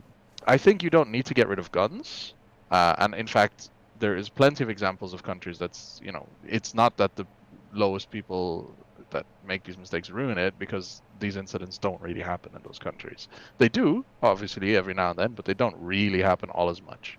And they should, when those incidents happen, they need to be combated exactly like in a big way. They shouldn't happen. But at the end of the day, I think it's reasonable to have things that are weapons, essentially. Okay, so that's a and sorry, Johnny, you can say something after, but like this is such a common argument where people say, well, okay, guns don't kill people, people kill people. And like I understand where you're coming from with your point, and I agree with like lots of pieces of it, but I think that argument by itself is fucking stupid. Because like if some kid gets like an assault rifle or even a pistol from his dad's fucking armory and takes it to school, then he can easily kill 30 people. But if he takes a knife from the kitchen, then he might it's gonna be hard for him to maybe even kill one person. So it's like, sure, guns don't kill people. They just make it people easier. kill people, but it makes it too easy. I mean, if all you have to do is pull out a pistol, 1, 2, 3, you've killed 3 people. But you can completely avoid that if they get out a knife. Then even if you're looking at like in something like a mall or a cinema, someone pulls out a fucking knife, you see that 3 fucking adults jump on him and take him down. Like, sure, you might injure someone, but you're not gonna have a situation where you're seeing dozens of people die, and that's why I think it's a stupid argument, because you have these fucking idiots with going in a hotel room. My argument wasn't that simple, though. My argument was with context surrounding it and no, but that's why I'm saying that I agreed with some of your other points, right? But when you're just looking at the argument of guns themselves aren't necessarily evil, then I think it's a bit of a moot point, because it makes it way too easy for the people that do want to kill others. Like, sure, you can give people 100 knives, but that's not even remotely close to going up in a fucking hotel room with 50 fucking assault rifles and ammo, and then just shooting at a crowd. Obviously, I know you know that, right? But like, I'm only saying it because there are so many people that say that, and it pisses me off. Like, out of all the arguments, probably the most. I can see that point, but it is true that they're a force multiplier kind of without equal. You could say explosives, but like that's not even as easy as guns, right? Like, there's a lot more to it to get explosives. Like, I'm completely fine with people having guns as well, but it just shouldn't be so easy to acquire them. If you really want to do it for like hunting or something because that's your favorite like hobby, then just like give people like a series of like tests so that the people that want to kill people get deterred so much from it that it's not worth using guns. Make them like do these fucking like tests specifically for hunting or specifically for guns, and like attach it to some like in some kind of way where it acts as insurance. Like, okay, this guy's not going to kill anyone. Make them go through proper psychological testing instead of the bullshit that happens right now. Yeah, proper ones, like proper admin and things around it. Like, for example, if you want to change your sex, say you're a male but you identify as a female and you want to change your sex. I don't know how it works everywhere in the world, but to my understanding, in Australia, you need to see a psychologist for a significant amount of time. To kind of get the go signal, the approval to say like, okay, this person's of psychologically sound mind. There's something they're not going to regret.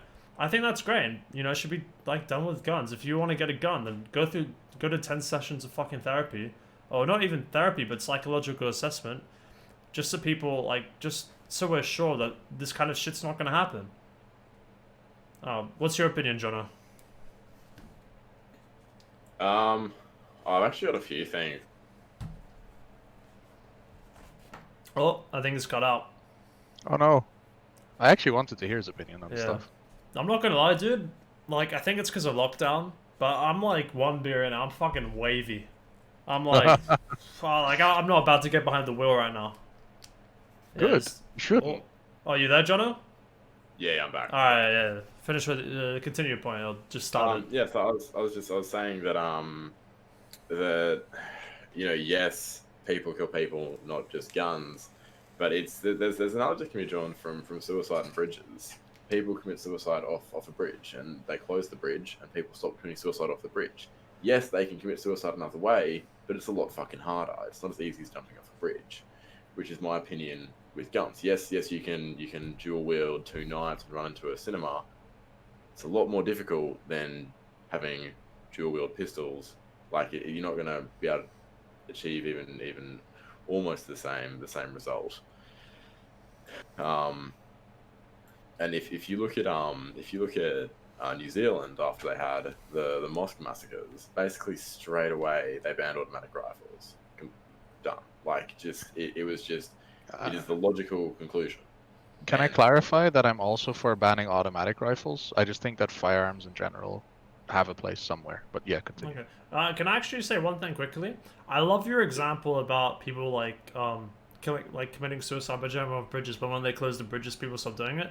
They actually did this one thing in I want to say the UK, but it could have been Australia, where a lot of people were killing themselves by overdosing on certain drugs, which you can just get in a pharmacy without a prescription.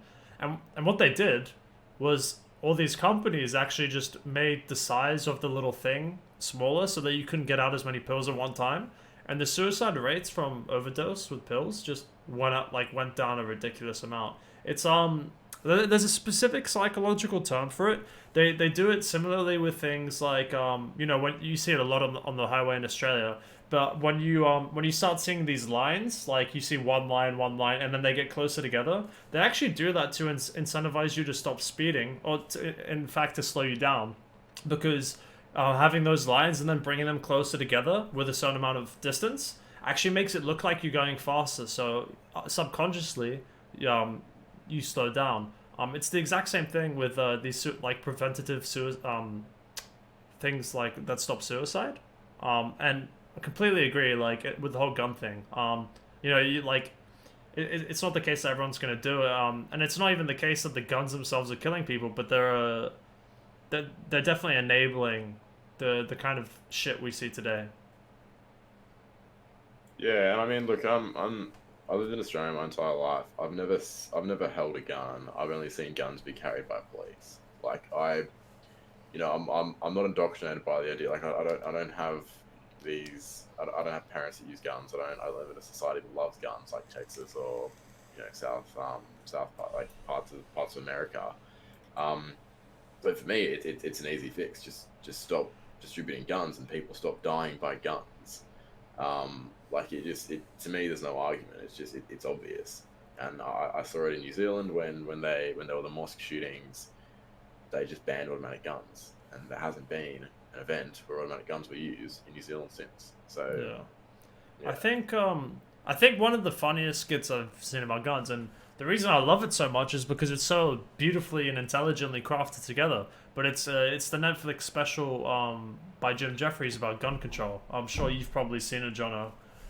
Pink, you better watch it because it's fucking hilarious. But there's one part specifically which I really love, and it's also about one of the points I mentioned before. About these main arguments that mostly Americans give about being able to keep their guns.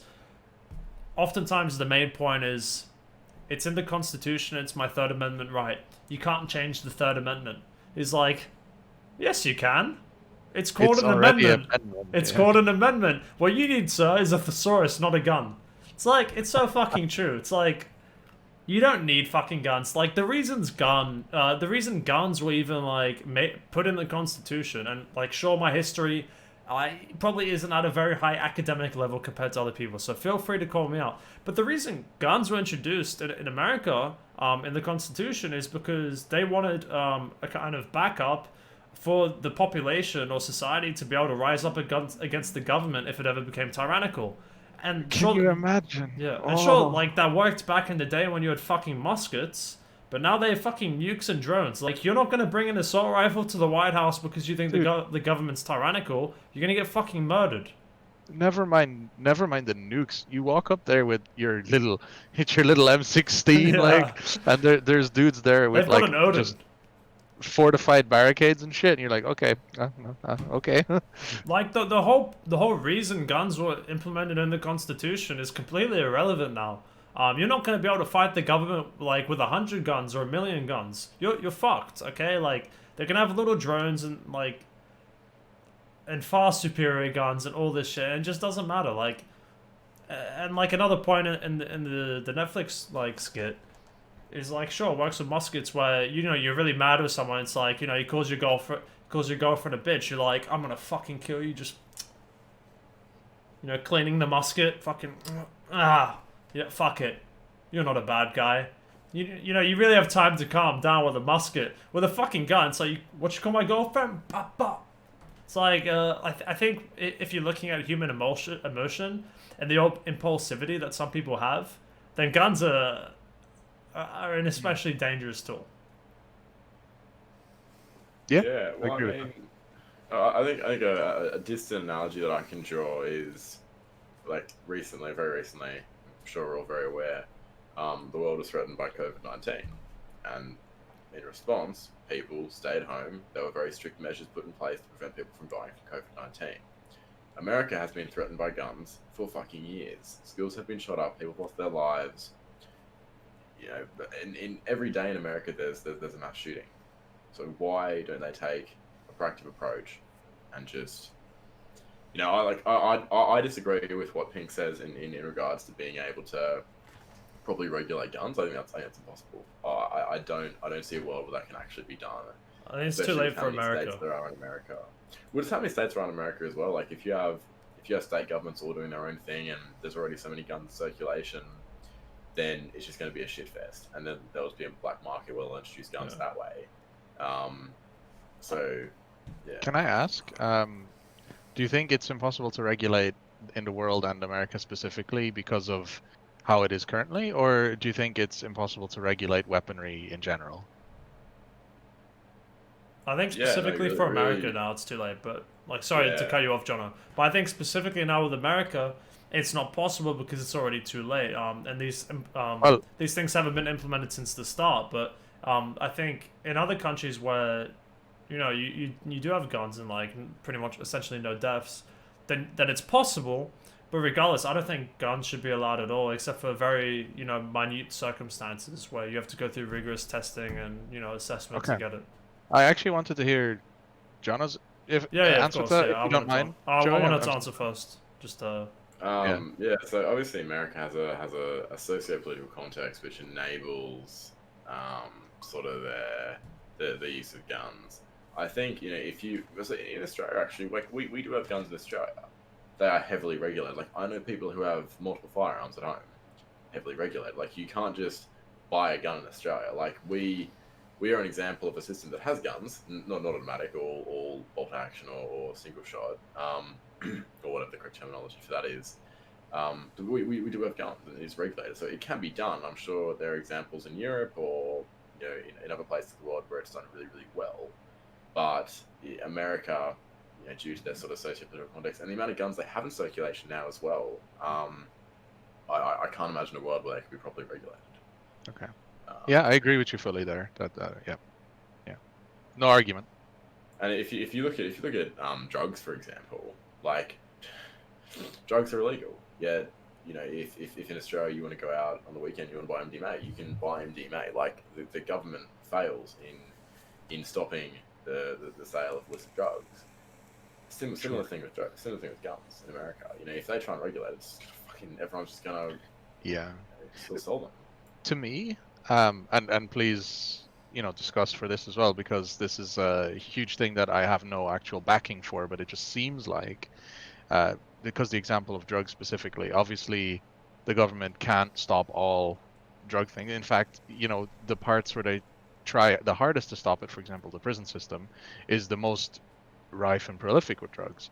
And so the answer seems to me that increased education and less criminality for those things is the answer. Obviously you can't do that for guns or firearms, because if you say, okay, we're not going to punish you for having one if it's illegal, suddenly you make the problem worse. But for drugs, the answer is that. So wouldn't a positive approach with education alongside it be a better answer than just trying to just crack down on everything and hard regulate it?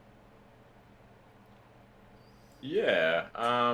So that would obviously help. But if you look at so if you go to sort of an American ghetto where there is genuine poverty, like areas of Chicago, areas of New York, and you walk through those places, like education won't be enough to stop the use of drugs. It's an intergenerational thing, and yeah, I think also with the prisons, there's an interesting point here. I think the reason why drugs are so common in prisons is because if you look at sort of the socioeconomic background of prisoners and prison guards, they're actually quite similar. Like prison guard is by no means a highly regarded job. So the line between actually being a prisoner, socioeconomic background you come from, the line of being a prison guard is pretty similar, and obviously it's a good way for them to make money. So they sell it in prisons, and they sort of smuggle in drugs for the prisoners to make a lot of money doing it. But yeah, in terms of education and drug use, it's a start, but it won't stop the cycle.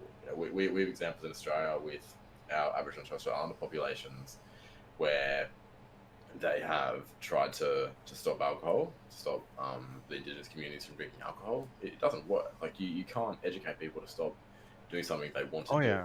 I don't mean educate to stop, like not trying to force people to stop.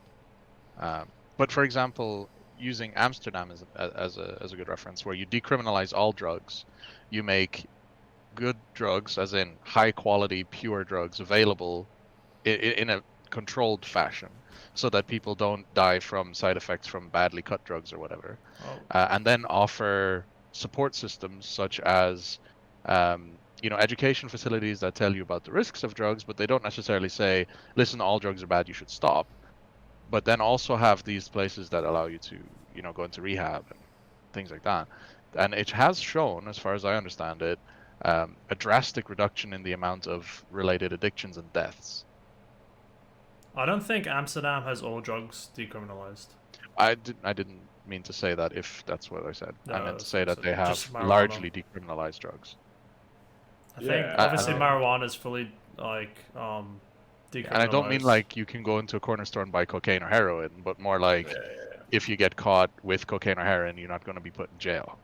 There's no inherent risk. You get offered support. In Amsterdam, or I guess in the Netherlands in general, the Dutch policy is that all drugs are forbidden. And it's illegal to produce, possess, or sell them, but obviously the government has like a drug policy which tolerates smoking cannabis. But it is also under like strict terms and conditions, like you can't just do it in public, I'm pretty sure. So it's, just weed. Which is obviously why a lot of people go there on holiday. I mean, in a lot of situations, the only problem with actually smoking weed is that it's illegal. Like, marijuana isn't a very bad drug. If you compare marijuana to alcohol, and alcohol is widely accepted in Australian society, and I'm sure it's the same in the UK, and I know it's the same in Ireland. Comparatively, alcohol is a far worse evil than weed.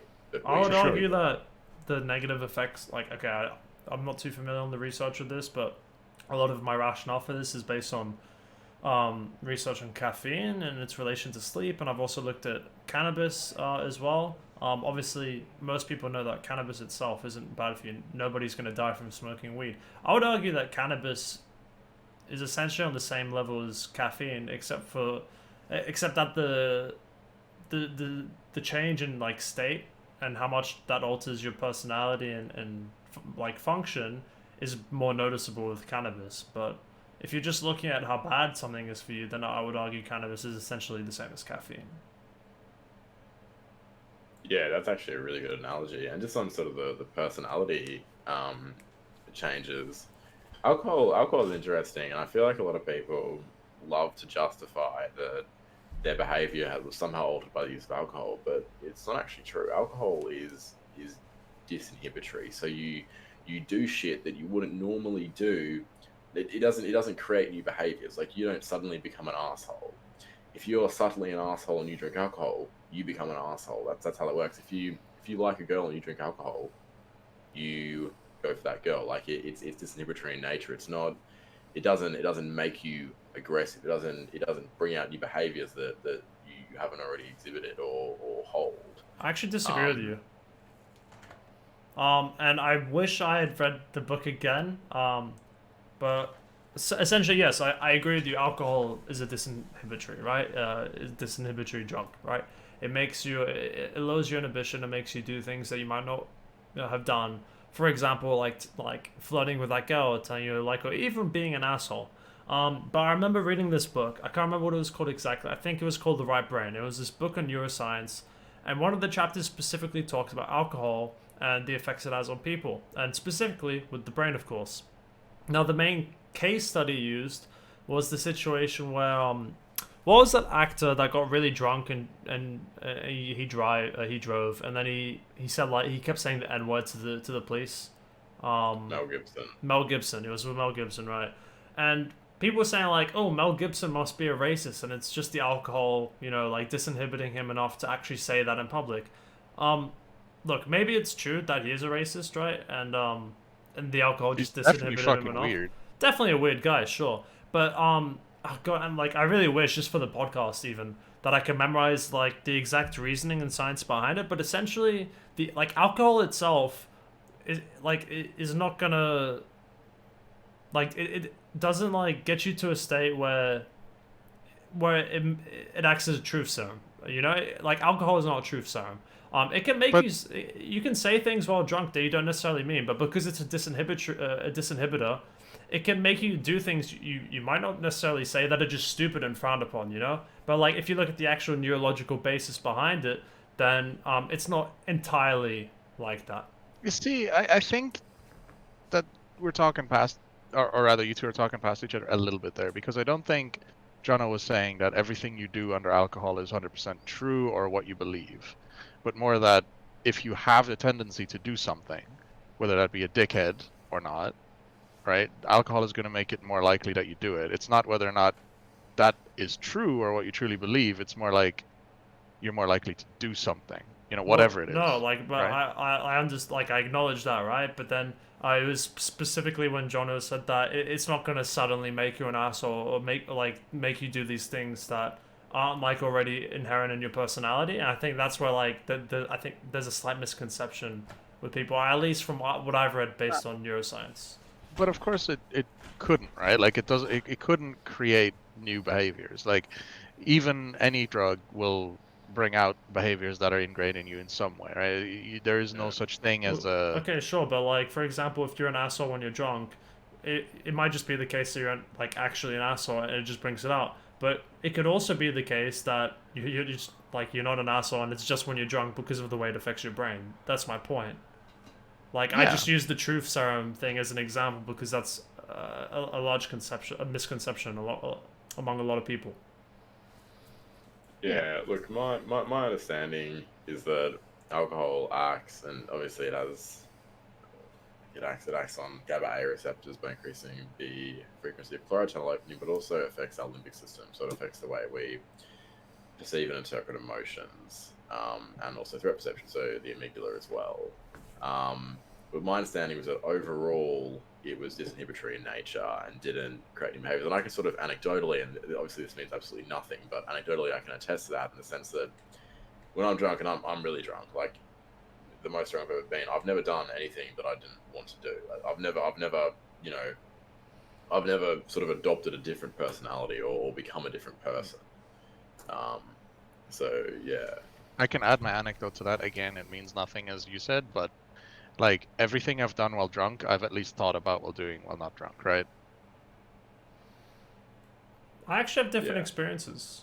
It's not like I get drunk a lot, so but even then, like everyone has things that they've done while drunk which they regret, and that's maybe not necessarily a factor, like a matter of it not being a core part of their personality or something they've thought about. But I think if you're looking at it like from a logical viewpoint, then it can make you do things you wouldn't normally do. So like if you're not normally an asshole and then you are an asshole, then it can kind of fall into that that vein. Yeah. So if we use asshole as an example, I can actually give you an anecdotal bit of thing that I did that made me a bit of an asshole. But it's fully in line with my personality, which is why I think it backs up the whole, disinhibitory thing. And that's like lashing out at people. You know, Joe, I very rarely, if ever, lash out at anyone, right? Like, that's just not in my normal character. Yeah, I don't think I've But ever seen you do it. if I'm drinking a lot, I can, but it's because, like, you know, I'm like, okay, listen, that's stupid, shut the fuck up, and you know, I put the person down, for example, and this happened like between me and Ali once. Like, I was drunk, we were both drinking, and she was doing something, and I was like, shut the fuck up, like, I don't agree with it, like, you know, put her down, which I would never really do, and it was bad of me. It was a total asshole move, right? Like, wrong, and I wouldn't do it. But if there is situations like that, it's not like I'm in, like, internally the first reaction is to react like that, right? Like, but I understand when I'm sober, like, okay, no, that's not the way to A, achieve what I want, and B, to do it in a positive way that preserves our relationship and respect for, you know, my partner. So when I'm sober, I'm like, okay, listen, you know, this isn't the right way to do it. Let's look at it the other way, and I'm understanding, because lashing out doesn't achieve anything. But when I'm drunk, the first step, the inhibition from doing that is gone. I don't go to the next logical step. I just go boom and act. And that's Yes, the disinhibitory I agree nature, with you. right? And like, I mean, I guess if we're bringing it back to like, you know, John, where you mentioned that alcohol's not going to create new behaviors, right? Even if it's like not exactly what you were talking about, but if we look at the Mel Gibson example with him being racist, right? Then a lot of people might say that, oh, then he must have always just been a racist. And I'm not backing the guy up because who fucking knows, you know, it's weird. But it could be the case where, okay, you know, this is like a bad word, and you know, like saying this shit is frowned upon, but like, you know, like some people aren't racist, but they say the word anyway because either to get attention or because they think it's funny, or it's just like some kind of social thing, right? And obviously you pick your crowd, but it could have just been the case where he was disinhibited enough to think like, fuck, I'm gonna say this because it's like I can't normally say it. I'm disinhibited enough. Doesn't necessarily imply racism. It's just like a correlation, right? Sure. I guess that's like a very specific example by itself. But yeah, I think we all agree that alcohol is a disinhibitor. You know, like you're walking down And the you street. do regret things, right? Like, because I regret snapping, right? Yeah. Because I know it's wrong, and I know I shouldn't do it. So I do regret that. Yeah, I don't think I've really like regretted much while drunk. Like, but I also don't get drunk a lot. Like, I think one of the weirdest experiences I went drunk was it was New Year's like 2 years ago, and we went to this club, and I just remember waking up and like some friends had stayed over, and there was just like we didn't even have any tape in the apartment, but there was just tape, like just random pieces of scotch tape all over my bedroom, like on the floor, on the walls. There was just scotch tape fucking everywhere, and I was so confused. I was like, how did this get here, man? Like just like hundreds of little pieces of scotch tape. It was the weirdest thing. But yeah, like the only thing I regret from like being drunk is just getting drunk because it just hurts your head the next day, and it kind of feels like a waste.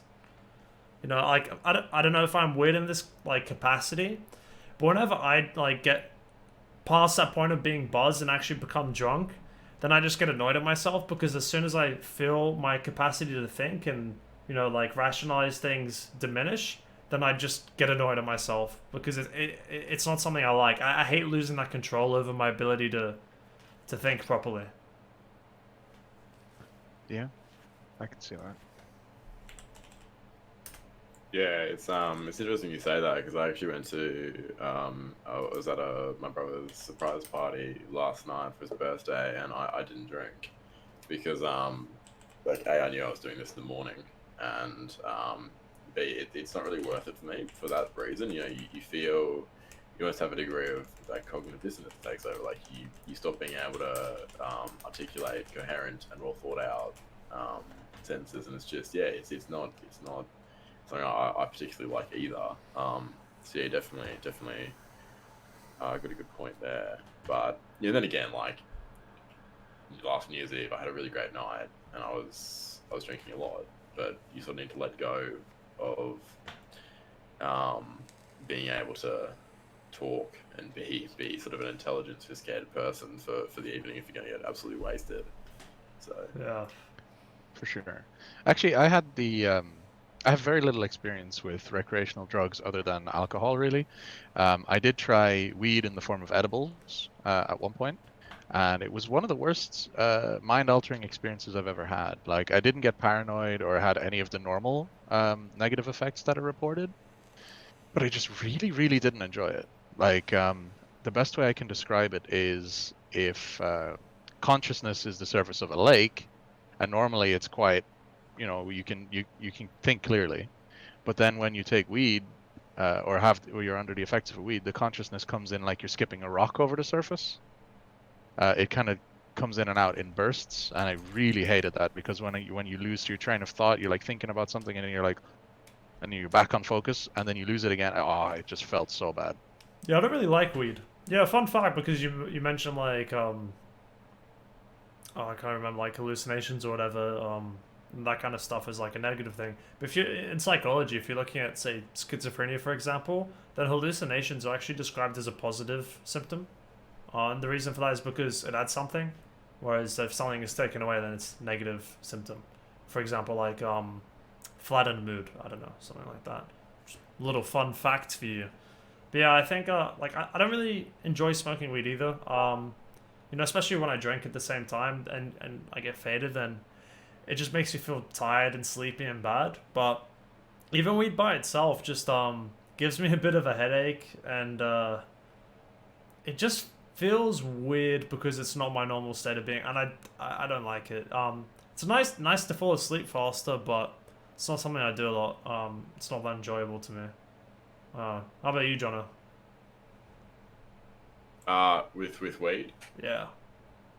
I Um, mean, what other drug? You haven't done any other drugs, have you? no. Yeah, look, I sort of similar to you. I never really enjoyed it, but yeah, it was always.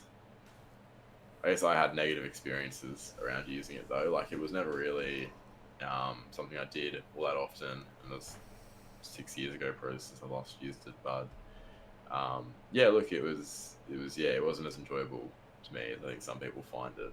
I definitely don't understand why you fly to Amsterdam just to get high, but yeah. Yeah. Do you think it's something that helps or worsens like these kind of depressogenic vulnerabilities you see in people? Like I'd argue that a lot of people have like depressive tendencies, and maybe some degree of rumination. Do you reckon weed helps that, or just makes it worse? Hands down worsens. Like without look, I'm almost positive there'd be a really reputable peer-reviewed study that would say marijuana and THC can help depressive symptoms or those sort of mood affective disorders. But what I find and what I see very very very often is people who use weed and they sort of rely on it. They rely on it for happiness. They rely on it to feel relaxed. And if you substitute genuine strategies to mitigate depression or anxiety with a drug, whether it be alcohol, whether it be in more extreme cases MDMA or something like that, you always get negative effects. And also, this I sound like a drug prevention video, but 100% marijuana is a gateway drug. You sort of start doing it and it's like, oh, this is fun, this is really cool, but initially the high you get from it, the experience you get from it isn't enough. So you go into different things. You have lots of people who start on weed when they're young, start drinking when they're older, and then start dropping MDMA or GHB or fantasy and shit like that. Can I interrupt you quickly? Yeah. I just like one point you said that weed is a gateway drug. Like while I don't disagree with you, I actually heard the streamer called Asmund Gold talk about something like this. And he said like when it was talking about weed being a gateway drug, it's like yeah, because you have these people that are like, and whether it's genetic or not, that who already have these drug-seeking tendencies and they take weed, then of course like they're gonna go to other drugs because they were probably gonna do it anyway. But if you don't have these drug-seeking tendencies or maybe these genetic factors or whatever it is, then like I don't think weed itself is a gateway drug. If you're kind of like, let's say, hardwired to do cocaine, then it's probably going to happen anyway, unless there's some kind of preventive measure taken in place anyway. I'd say I kind of like align with that kind of viewpoint anyway. Because you hear about it, it's like, I've smoked weed before and I don't like it, but I still think it should be illegal. I don't think it's a gateway drug for people that are vulnerable to those kind of tendencies. Yeah, I think it's obviously like everyone has their own sort of idiosyncratic way of doing things, and some people you know, they may just fucking from the day they were born, they may just be an absolute coke fiend. But thing being, I think the problem with these drugs is that, you know, under the right circumstances, I think for most people, weed is universally enjoyable. Like, if taken in a safe environment with people you enjoy, you don't overdo it. Most people, I think, will find that enjoyable, and they'll find that experience fun. And so people will always, you know, inevitably when that becomes less fun, when, you know, getting high on the weekends isn't enough, they want to do more. They will sort of progress on to harder drugs. I don't agree though. Like, in principle, Did you see the comment? a little bit. Yes. Yeah. So just for the YouTube quickly, someone in my chat, I'm not going to name names, but he said, never smoked weed, done more than enough coke, Ket and MDMA in my life though. Fucking just really hammering the point home. Sorry, Pink, what were you saying? I didn't mean to cut you off. Just a side note. Like, yeah, I come from a little bit of a poorer background, right? Like growing up, I was never, and sometimes didn't even have enough money to feed myself properly. And the course I'm studying, culinary and gastronomic science, also has quite a few chefs in it, right? It runs alongside a chefing course, and a lot of people in the chefing course would be more into the drug side of things, especially weed and all that, right? And it's well known, so it's not like I'm giving a big revelation here, right? And chefs in general are known to be like drunk on the job or taking drugs because it's a very high stress environment as well. But I've never seen a situation where someone, like I've never actually seen the situation, and I've interacted with so many people that take drugs, where they're smoking weed and that leads them to other drugs. It's usually either they're trying to escape a situation, which obviously is the through point from situation to trying to cope with it with weed to trying to cope with it with other stuff, or other drugs leading to also recreational weed use. For example, really fucked up situation, they used really hard drugs to cope with it, and then being high / being under the influence of stuff is kind of the normal point, so weed becomes a way to wean yourself off of the harder stuff, but you still need to be under something, otherwise you feel like it's not working, right? Like, so I've never actually seen a situation where someone that's healthy and of sound mind, you know, that uses weed and then transitions from that into harder things. Yeah. No, I agree with that. Don't know, it's just... Well, I think it's almost human nature though to want something that is better. I'm going to use an analogy here. It's pretty distant, so if you guys don't like it, then that's more than okay. But in Australia, we have a huge gym culture. Like, on every corner there is a gym. People love going to the gym. They love looking good. We have beautiful beaches here, and it's true. So people pump the gym. Lots of people, if they go to the gym for long enough, will start to become receptive to the idea of using steroids. So, because they want more, they want to, they want to look better. They want more from that experience. People start using marijuana. It's the same thing, same concept. And yes, there is obviously, some people use it to cope with mental illness, but some people also just want to have a fun time. And that's, Australian culture is very unique in the sense that it's just so laid back. Like, most people just don't give a fuck. Yeah. So I don't know if it's necessarily, like underlying genetics or pathology that sort of predisposes people to wanting to use harder drugs, or it's just a Australian culture wanting to have a good time and sort of getting buried in just sort of the natural discourse of drug use. And there's quite a large drug culture in Australia as well. I mean, it exists everywhere, right? But I'd say in Australia it's maybe more, because, like, if you're looking at crime, for example, I'm not suggesting that crime rates are low in Australia, but at least when I live there, I feel like it's not as much of a problem because, sure, in America you might have people like robbing stores and shooting up cinemas or whatever, but in Australia you've just got the drunk and the drunks and the druggies kind of killing themselves with substances. And it's a bit of a weird world, but that's what it feels like to me. I don't know if it's similar for you, Jono, but Yeah, well, they're self-limiting until they're not. This goes back to what we're talking about with cars being dangerous.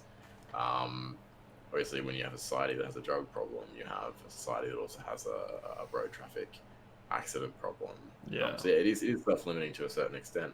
But like, look, I was in the city yesterday, getting lunch with a friend, and like I reckon maybe two people just off their heads, like your sort of typical politically incorrect term, like you call them a crackhead, just walking by. Like it's very common, and usually they're harmless, but not always. Yeah. But can I just ask if it's not slightly a false equivalence to say that weed leads to other drugs if the experience is very different? What do you mean? Because you know, if you take cocaine, it's different than taking heroin. Yeah, they can, like people that take harder drugs tend to fill the void because the necessity is there. As far as I understand it, weed doesn't create that necessity in the first place, right? Yeah, you can get that enjoyment, like you're saying. You know, the person going to the gym and getting into gym culture would want to take steroids eventually because they're getting into their lifestyle. But generally speaking, the reaction isn't that extreme. And also, there's no real dependence on the substance, right? It's mental dependence, if anything. And so the experience offered by weed is very different than the experience offered by harder drugs, which is, uh, you know, you could say weed augments your state and, you know, changes how you perceive things, where heroin or something completely, like you go on a trip, you're just gone for that time, right? Yeah. Like I honestly haven't taken it, so I don't know. But that's how I read it, and so I don't see the logical follow through to say, you know, taking weed leads you to other stuff if it's a different experience and a So, different like state of being. do you have So anything to say, yeah, John? Yeah, you go first. I have I a was different gonna say, perspective. um, I was gonna say that I think where our opinions differ maybe will line after I explain this point is that I think you're attributing a very different set of feelings associated with each drug. Obviously, heroin is different to weed. I mean, they're black and white. But if we were to really look at why people are taking those drugs, and I think it's for euphoria and for escapism, then all of these drugs sit under the same umbrella. You know, marijuana, you escape from the reality of your life and you feel good. Coke, you escape from the reality of your life and you feel good. This is universally shared amongst drugs, and as I was saying before, it's like walking up a flight of stairs. You start at one place and you keep going. Like it's just a natural progression. Some people just smoke weed and they stop there and that's fine. But then most people, when they're young and inexperienced, it is very much the natural progression, like the analogy I used with gym and steroids.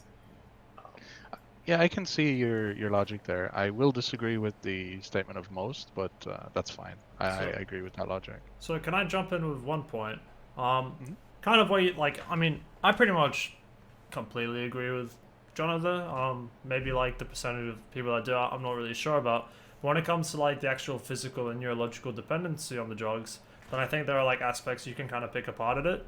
So, if you got a drug like cocaine, for example, then obviously these people that are addicted to cocaine are going to rely on like that feeling of essentially the dopamine being stuck between the neurotransmitters in the brain. Their brain essentially becomes habituated to the neurotransmitter levels presence, and the reason people get those urges to keep doing it, and that the reasons they don't want to quit is because they get these drawbacks from stopping the drug because the neurotransmitter balance is essentially off, right? They've gone attuned to this new sense of being, and that becomes their normal. So if they don't have it, then it feels bad.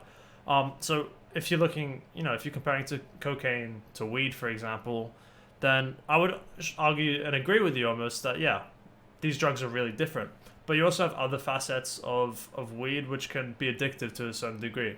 So like sure, so weed affects your GABA transmitter primarily, and so while your brain may become slightly dependent on that to an extent, you hear about people being addicted to weed and also not being addicted to weed. And there's a lot of variation, but at least especially when you look at sleep, I know that a very very large percent of people, and I'm talking at least 60%, and this is from like multiple studies, so it's not just me spitting bullshit out of my ass. But I've read studies that have shown that up to 60% of people who try to stop smoking weed actually start smoking it again because it greatly limits and impacts their ability to fall asleep. Um, that in itself, like, it's not for the same kind of reason like Jono mentioned, which is maybe escapism or to feel some sort of euphoria. But there are definitely like biological reactions we can see to weed itself in this kind of capacity, and like it might not necessarily link to other drugs, but I think oftentimes the two are going to be combined. Maybe you don't want to stop the drug because you want to continue avoiding this, depression or anxiety, but it could also be, the depression and anxiety mixed with that other stuff. Yeah, and it's a very good point you're making there. And yeah, look, I think I'm really more talking about sort of a normal, teenager or young adult using drugs. I think, when you throw mental health into the mix and you throw sort of what you're talking about, like a predisposition towards drug use, it becomes an entirely different thing. Yeah. Yeah, totally agree with. I think it really comes down to why you're taking the drug, because if you're taking it to escape, then of course you're gonna have this natural tendency to maybe go ahead with further drugs if you've got this predisposition to drug seeking behaviors. But if you're just smoking weed maybe for fun or something, then maybe the kind of level of addiction you have just becomes something similar to caffeine, where you don't necessarily need it in your life and it's not bad for you, but it's still kind of hard to stop because when you stop taking it, there are these certain physiological effects that you can feel. Would you attribute escapism though to mental illness, or would you attribute that to just something people do to cope? Honestly, I would attribute it to, at the very least, underlying mental illness. I think if you're trying to escape, then to me it represents that there's a part of your life that you're dissatisfied with and are actively avoiding. And to me, that represents vulnerabilities for future mental illness. Okay. Can I ask you then? Yeah, go ahead. Interesting answer, because I actually started gaming originally as a form of escapism, right? And I'll be open and honest completely about that. Like I said, the life I led before I am now, I'm very happy in my life right now, but in my youth I was not happy, and I didn't want to quote unquote continue it. I didn't have any suicidal tendencies, so don't worry about me in that way. But it was definitely a form of escapism that I went into gaming, that I found enjoyment in these fantasy worlds, right?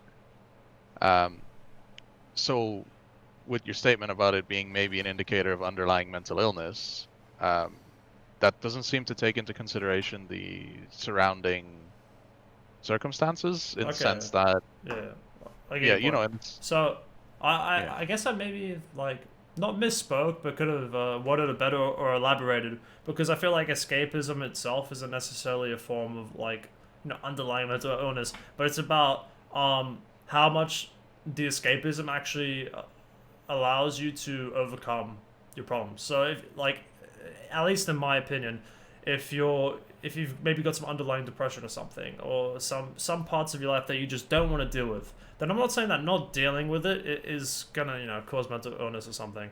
But if you're gonna start taking drugs to avoid it and consistently change your state of mind, then I would say that's an unhealthy way to cope with your problems.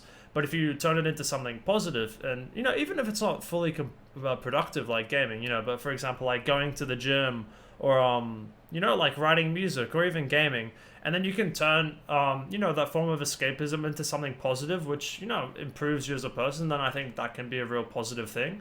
But if it's doing something like like just doing drugs, or I don't know, just being a fucking bum, or partying all the time, and you're not actually gaining anything out of escaping from your situation, then that's where the problem I think becomes apparent, because you're just adding problems on top of your existing ones.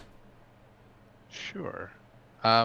With that, I don't know if, just from a layman's perspective, because again, I don't know much about psychology, right? But from a layman's perspective, that seems to be a separation that's completely arbitrary, because I gain something from gaming because, that's the type of person that that I am, and I was able to gain something because of what happened. It's not that, you know, I could have definitely gone down a path where I used drugs instead. Like that could have happened to me, and I can see that vulnerability in myself as well. And I'm not claiming that every single person is going to be in a situation where, um, you know, they can't get out of it or they just made the wrong choice. But like, it seems much more likely that that's the case rather than, you know, there being something wrong with them, if you know what I mean. Well, I mean, like the way I've explained it is, is very much an arbitrary opinion because, even in psychology itself, there's so much literature that it's not just the case where like all of psychology says, yeah, we agree. There's different literature to back up different things. So, and of course, like on the podcast, I'm gonna, come up with a personal opinion, so to say, because like I don't know the literature, but at least in the way I view it, it's more of a case that, like, if you maybe you say have some trauma or underlying depression, then at least in my own personal experience, then when you're going through something, it becomes a matter of, okay, sure, this is going on in my life, but what steps can I take, to like become a better person? And at least personally, I would argue that going down the drug taking route isn't productive or beneficial to you in any way, and it's not gonna open up any avenues for future happiness or success besides those moments where you're just stoned off your face and that's the only time you're happy. I understand why people go down that route, but I don't think it does anything in improving mental illness. Whereas even if you do something like gaming or going to the gym or writing music, then it becomes this avenue for you to improve yourself. And people might argue that gaming itself isn't productive, but there's many social elements to that you can attribute to gaming, which help you kind of build a personality and self-identity around. Even if it's just being good at video games. So I think that, to me, that's where the difference lies. To me, it's really about, for me, it's really about being able to take that pain and then, even though it's a negative thing, you make something positive out of it, and I guess that is a very subjective thing, because some people maybe just want to fucking take drugs and that's how they want to live their life, and if that makes them happy, then fine. But I think in a lot of cases, it's not something that people want to, like, I don't want to just like assume opinions of people, but it's not something that people want to do their whole lives, and I really don't think many people think that's like the right thing to do, at the very least. Sure. Yeah, I agree. I actually think, Joey, this would be a really good good sort of moment to segue into the vulnerability stuff we were talking about beforehand. If you wanted to talk about that. Yeah, I don't mind. Again, I've had one beer. I'm kind of fucked, boys. Like this disinhibition. I know that being said, like, just finishing my point before, like, because I know I did drag it on a bit, but I feel like it is the kind of thing that's very difficult to verbalize, and there's a great degree of verbal overshadowing because a lot of it comes down to this feeling, right? But it I don't know. Do you like not necessarily disagree, but do you have any different opinions on it, Pink, or? No, that's a well explained, really. I guess I was just trying to hone in on what you really meant, and Right, like when I look at escapism from a personal, emotional viewpoint, I see it as it's a positive thing. It allows me to work through my obstacles, and so come out better at the end. And regardless of what the medium is for me, that's my point of view. And I think when I see escapism, that's what I attribute it to. And so when that's essentially it, right? And then if it comes down to the fact that, like, okay, some people don't deal with it well, then my opinion would be like, okay, maybe they just need guidance to find that way to deal with it properly. Yeah, like for me, my escapism has traditionally been martial arts, and I go to the gym and do a class, and it's the one time I don't ruminate or think about anything that's really negative, and that's great. But the reason I think it's great is because not only does it let me get some physical exercise in, but it allows me to build myself, and it adds to my personality for me. But when I look at drug-seeking behavior, then at least intrinsically, that's not something that I consider beneficial or as like a character building thing. It's just I see it as a purely in the moment escape, whereas other forms of escapism can be more beneficial for your mental health in the long run, especially those things that act as exercise. Even with gaming, I think the social elements behind it act as like a really great protective factor because countless pieces of research and literature have found that social support and hope is some of the most important factors in improving mental health. But if you're looking at something like drug taking, then you're suddenly introducing new variables like physical dependence on drugs, and that's going to cause a whole new state of mind, which will probably reinforce the shitty state of underlying depression or whatever it is anyway.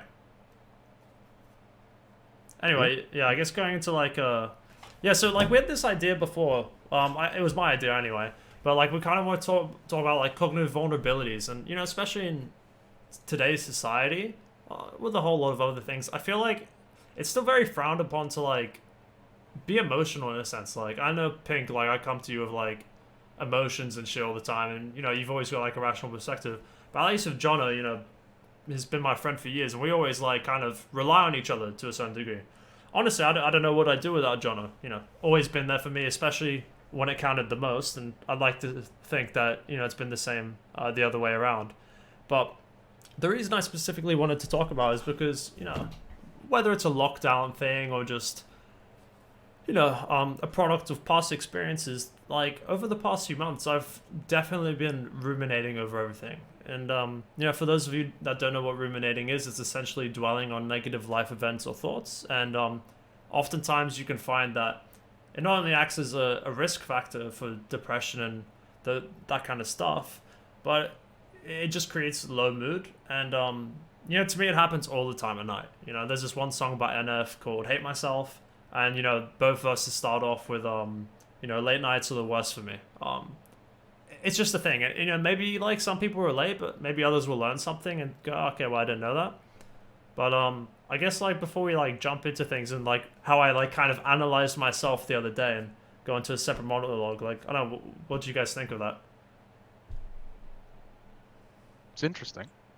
Yeah, look, I think in terms of just, I think this also stemmed into a large discussion, perhaps surrounding the pandemic and what it's done to mental health in general. But in terms of ruminating, normally the way that people deal with that is to occupy their time with other things, and COVID-19 has not helped that at all. Like we've all been stuck at home in quarantine, not able to do anything besides ruminate. Effectively, like there hasn't really been a viable alternative. Like we can't, go out and study. We can't go to the gym. We can't, meet up with friends. Like we're, this has been where I've been for the past 4 months. Like in lockdown, there's been no alternative. So I definitely think if people have been sort of ruminating or dwelling on negative experiences during this time, it's definitely been a product or partly attributed product to COVID. And yeah, I think it's definitely been a time where people with either depression or underlying things that are just like lowering their mood are suddenly forced to deal with it and think about it, because there's not much of an alternative to go out and escape. Like what we were talking about before. If I used to have, like last year was a shit year for me, and I fucking went to the gym every day, and it helped so much. But now I can't do that. And so you can occupy yourself with things during the day, but when it gets to nighttime and you're trying to fall asleep and you're quite literally stuck inside your head, then I'm sure a lot of people have felt that kind of thing. And it's essentially come to a point where this lockdown has halted people from doing things that like help them become a better person in their own viewpoint. I mean, to me, life is just about being the best version of myself that I can be, and I don't think this is helping anyone. So I don't know. Have you had any experiences with this kind of stuff recently, Pink, or no? Like during lockdown, or how have you been? I mean, I've always been someone who deals well with being at home. I enjoy self-improvement. I enjoy learning on my own terms. I enjoy gaming and spending time with my partner, spending time with you guys. I mean, I've only just met you, Jono, but you seem like a great person, so I hope we can interact in the future as well. So this kind of thing isn't really affecting me negatively, the lockdown. I do feel for all the people who suffer through it, and I hope that, there isn't that much, I hope it doesn't cause that many issues, but as a whole, it didn't affect me personally that much. Um, Probably because of the whole escapism thing that I talked about before. This is how I deal with stuff anyway. Like, I kind of was always the shut off, kind of not socially interengaged in real life that much, possibly due to other reasons. But, I think in general, I'm not really suffering that badly here. I'm having a decent time. Yeah, I don't know if it's a term, but John, I would pretty much bet money that you're the exact same as me, but I would classify myself as an extroverted introvert. I have absolutely no problem going out in public and conversing with people and, making new friends. And it's definitely something I enjoy, but I find the most comfort in kind of living in my own space and, like even if I put on not necessarily this persona when I'm with other people, it definitely takes a while to really get to know me and understand my thought process. I don't know. Do you reckon you're similar? I would bet you are. Yeah, no, 100%. I think lots of people, whether they're introverted or extroverted, will exhibit traits that are compatible with the opposite. So extroverted people, Yeah. like to go home and do stuff on their own, and introverted people like to be exposed to social stuff. But yeah, no, definitely, I've 100%. I don't know if it's a term, but yeah, introvert, extrovert would definitely be Yeah. what I was going myself. I feel like I don't know. you mostly hear about people saying like it's one or the other. Like, you take these tests like, oh, you're an extrovert or you're an introvert. It's like, well, I mean, kind of like everything in life, it's probably a more of a scale, right? But at least I find the most comfort in just kind of being by myself a lot of the time, and I like having a partner and all that stuff. But and social connections needed by everyone. But yeah, in the same kind of degree, this lockdown itself hasn't affected me, but I think that other life factors, different, like not related to the lockdown, have kind of compounded on each other, and it creates these moments sometimes that result in certain insecurities and maladaptive thought patterns, which most of the time end up with a lot of rumination and I guess like self-directed hate. Yeah, well, I mean, rumination is the introvert's burden, isn't it? Like, most introverted people are inward thinkers, and it's just almost it's a product of being an introverted. Again, obviously the COVID-19 doesn't help, but something actually you said that interested me before. You said that you were happy with a partner. Do you feel like a partner, sort of as being an extension of yourself, would fit well with you being an introvert, and you wouldn't really have to demonstrate extroverted attributes around her? For me, is it? Um, Oh, both of us. Yeah, all right. both. So, kind of. I enjoy being extroverted, right? So, like I said, I'm active in my students' union, and I do think I have some great friends in university. I'm just saying I'm not really affected by being kind of cut off in a sense, maybe because of past experiences and so on. So I do enjoy the extroverted side, but especially having a partner I can trust, and basically there's no um, distance between me and my partner. I absolutely love and adore her, and I feel like that helps a lot with the introverted side because, like you said, I can feel like I'm being fully introverted while being with her as well. So it Yeah. fits. Like to me, like I don't know how correct it is, but to me extroversion feels like effort when you're trying to meet new people and do those kind of things outside, right? But when you're with someone you really love and care about, then it's effortless. And to me it doesn't feel like I need to be extroverted because I just want to be with that person. So really it's just me being an extension of myself, like you said. Um, yeah, that's kind of how I feel on that topic. Do you find it's kind of different for you, or? No, I feel the same way because I feel like, look, I think sort of a common. Well, I think introverted people are normally perceived as antisocial, Yeah, but for I sure. think to a certain extent, a partner is an extension of yourself. Yeah. So you don't really need to be social to, gel with your partner. You don't need to exhibit extroverted attributes. And look, I mean, with my relationships I have, because there hasn't really been that genuine connection. But I think in genuine relationships where there's genuine commitment and people are really gelling, then like Yeah. introversion doesn't affect or inhibit anything. Yeah. And like, I'm weird, man. I've kind of said this about myself for years, but I just assume that people who meet me will either really like me or fucking hate me. Like, I know I've met people in the past, and someone will say, like, yeah, they did not fucking like you at all. I'm like, yeah, I get that. Like, I'm very direct, honest, and pretty stubborn sometimes. So I get why people don't like me. I can attest to that. You are a stubborn cunt. I know I am. And, like, it's not necessarily, like, a weakness to me, but it's just how I am. And, yeah, there are, like, these parts about me which I like. And if you, like, not everyone's gonna enjoy it the same way. But, when you meet someone that really clicks with you and kind of likes all those little things, and even the parts that other people find annoying, and that's great. So, yeah, it's, I don't know, man. But I do want to add, I wish that my partner did like anime a bit more, that we can gel on that side, but hey, True. That's just a separate thing. Jokes, by the way. That would help. Yeah, like, I mean, a big part for me is just, like, at least a massive part of my personality is just humor. Like, I think I'm a funny person, and, there's a lot of effort that goes... Fuck off. There's an extended effort that goes into just making jokes, even if it's completely unconscious. Like, it would just happen without me even realizing it, because I just say what I think most of the time without a filter. Some people hate my jokes, whether, it could be because they want to be very politically correct, or they just don't like my jokes. But some people are gonna hate it, and some are gonna love it. So that's just how it is in general, right? I don't know. Like, definitely, I've met quite a lot of people. I'm like, fuck, I should not make any jokes to this person. I have to make a mental effort to not do that. It's annoying. You get that a lot at university.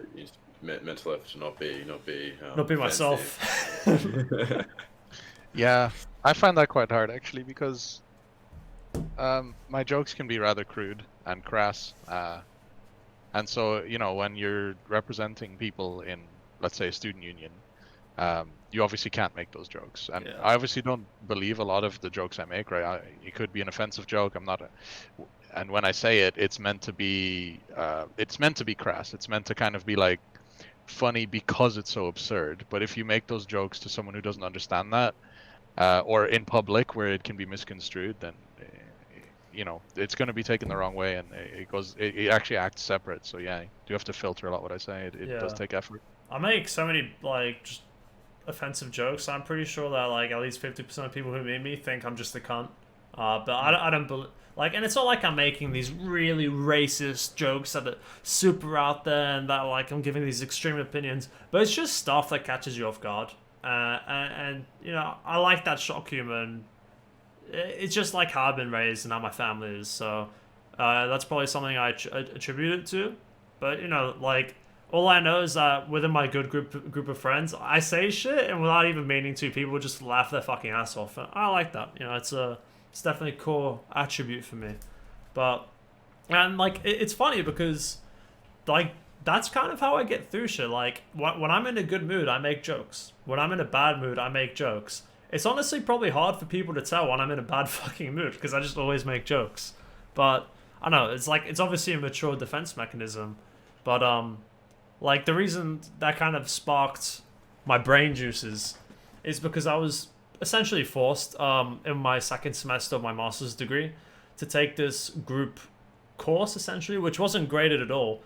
But essentially what it was is just a group discussion. But the caveat was that we had a psychoanalytic group mediator, which essentially what her job was to do was to not say anything and just kind of chime in when she thought it was right. And she actually, like, called me out on my humor, which was fair enough. She was like, do you know that, like, I thought it was so dumb because none of us needed, like, this therapy group session. And it was labeled as not being a therapy group session, but we were just being analyzed the whole time, which felt really stupid. But at one point she called me out for using humor as a defense mechanism. I said, yeah, I know. She's like, well, don't you think there's, like, more to life, or like... She essentially heavily implied that all there was to my personality was humor, because I just kept making a lot of jokes during the classes because it was fucking uncomfortable and awkward. And I said, well, like, not in these words, but I essentially said that I thought it was really naive and one-dimensional to assume that a person is only what you see them. You know, we all have different personality characteristics, whether it's with friends, with families, or in a professional environment, right? So to assume that one person is a certain way because you've only seen them in a certain way, to me is very naive. And I thought it was really stupid that it came from someone who actually practices as a group mediator in a professional setting. Like, I mean, Jonah, for example, you know, like, you know, whenever we have, like, real conversations that are deep or anything, you know I don't make jokes. Like, okay, I make jokes with you, but, like, if you know when I need to, that it's not, like, it's something I can stop doing. You know, there's more to me than just cracking jokes and not taking things seriously. Yeah, yeah. I think that exists in everyone. I mean, the process of evaluating someone in sort of a superficial setting like a group environment is fundamentally flawed for so many reasons. But as you said, you can't possibly judge someone based on you know, one encounter with them. You know, like, yeah, I don't know. I don't know if she's a very good psychologist. No, I didn't like her. I called her out on a lot of shit. Actually, it was really funny. Like even psychological shit. Like literally, I called her out on things that were related to her field, and like not in a rude way, but just pointing it out, and it was kind of funny as a result of that. Yeah. But like, so I guess I can continue with this little monologue because. So essentially, what I did is I was talking with Jono about a few days ago. I was telling him that I like kept ruminating at night, and I was feeling like shit. And, you know, during the day it's fine because I can take my mind off things and, you know, do other shit. But at nighttime when I'm by myself, it's always the worst. And, you know, essentially, what he said to me was, "Okay, Joe, you're the exact same as me. You you know, you have these past like events in your life that have been shit, and you only ever think about it when, like, you think about something negative, and there's nothing else for you to occupy your brain with. So just stop doing that." And as soon as he said that to me, like, literally that night, I just started, like, you know, you think about random shit. You go from point A to point Z in, like, 15 seconds, you know? And, like, along the way, I somehow started thinking, like, conjuring up this, like, just imaginative negative scenario. And I just stopped myself. I thought, okay, this is fucked up. I need to take this seriously because every night when I go to bed, I just lay there for an hour feeling like shit because I'm torturing myself. So what I did is, you know, I decided to say, fuck it. I'm just gonna try and analyze myself to a degree and figure out what thoughts are stopping me from really being happy, but also like what's triggering this, you know? Like it's an annoying thing to go to bed every night just feeling like shit. And so I went through this long process, which probably took about like 20 minutes, just thinking about these things in my life and like why am I doing this to myself? And I came up with three. So like in CBT at least, the psychological like therapy, we have this term for maladaptive cognitive thoughts, which maintain or worsen kind of, you know, like depressive or just bad mental illnesses and symptoms, right? You know, we have these thoughts and these thoughts maintain our symptoms. That's kind of the idea from the cognitive point of view. And I came up with three pretty well thought out cognitive distortions that I have. And so I actually wrote them down. So this is going to get fucking deep, boys. Like, this is shit. Like, I fucking analyzed my own brain for using psychology. Not like it's this fucking science with algebra and stuff. But, you know, it's definitely, like, deep. But essentially, I came up with these three things. One, I have a persistent thought that not being in a relationship means other people think less of me. Two, I have a persistent thought that not being in a relationship means women don't want to be with me, and that's why I should have low self-worth. And three, I have a persistent thought that loving someone will hurt me.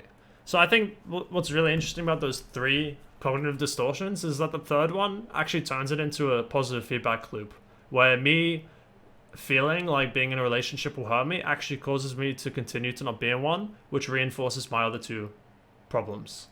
And I don't know, it's just a weird thing to think because, you know, you've got, like, everyone has these past experiences, right? And it can make things difficult in the future no matter how well you think you overcome them. But if it still always lingers in the back of your mind, then it's something you need to address. And I never properly dissected it like that. And it felt really fucking good to actually think about this and know that these are the problems that I have. Because you can have a problem, but if you don't acknowledge it, then you're never going to fix it. Yeah. Yeah. Yeah, so I mean, you brought up three really. Oh, you can get picked if you'd like. No, please. You haven't.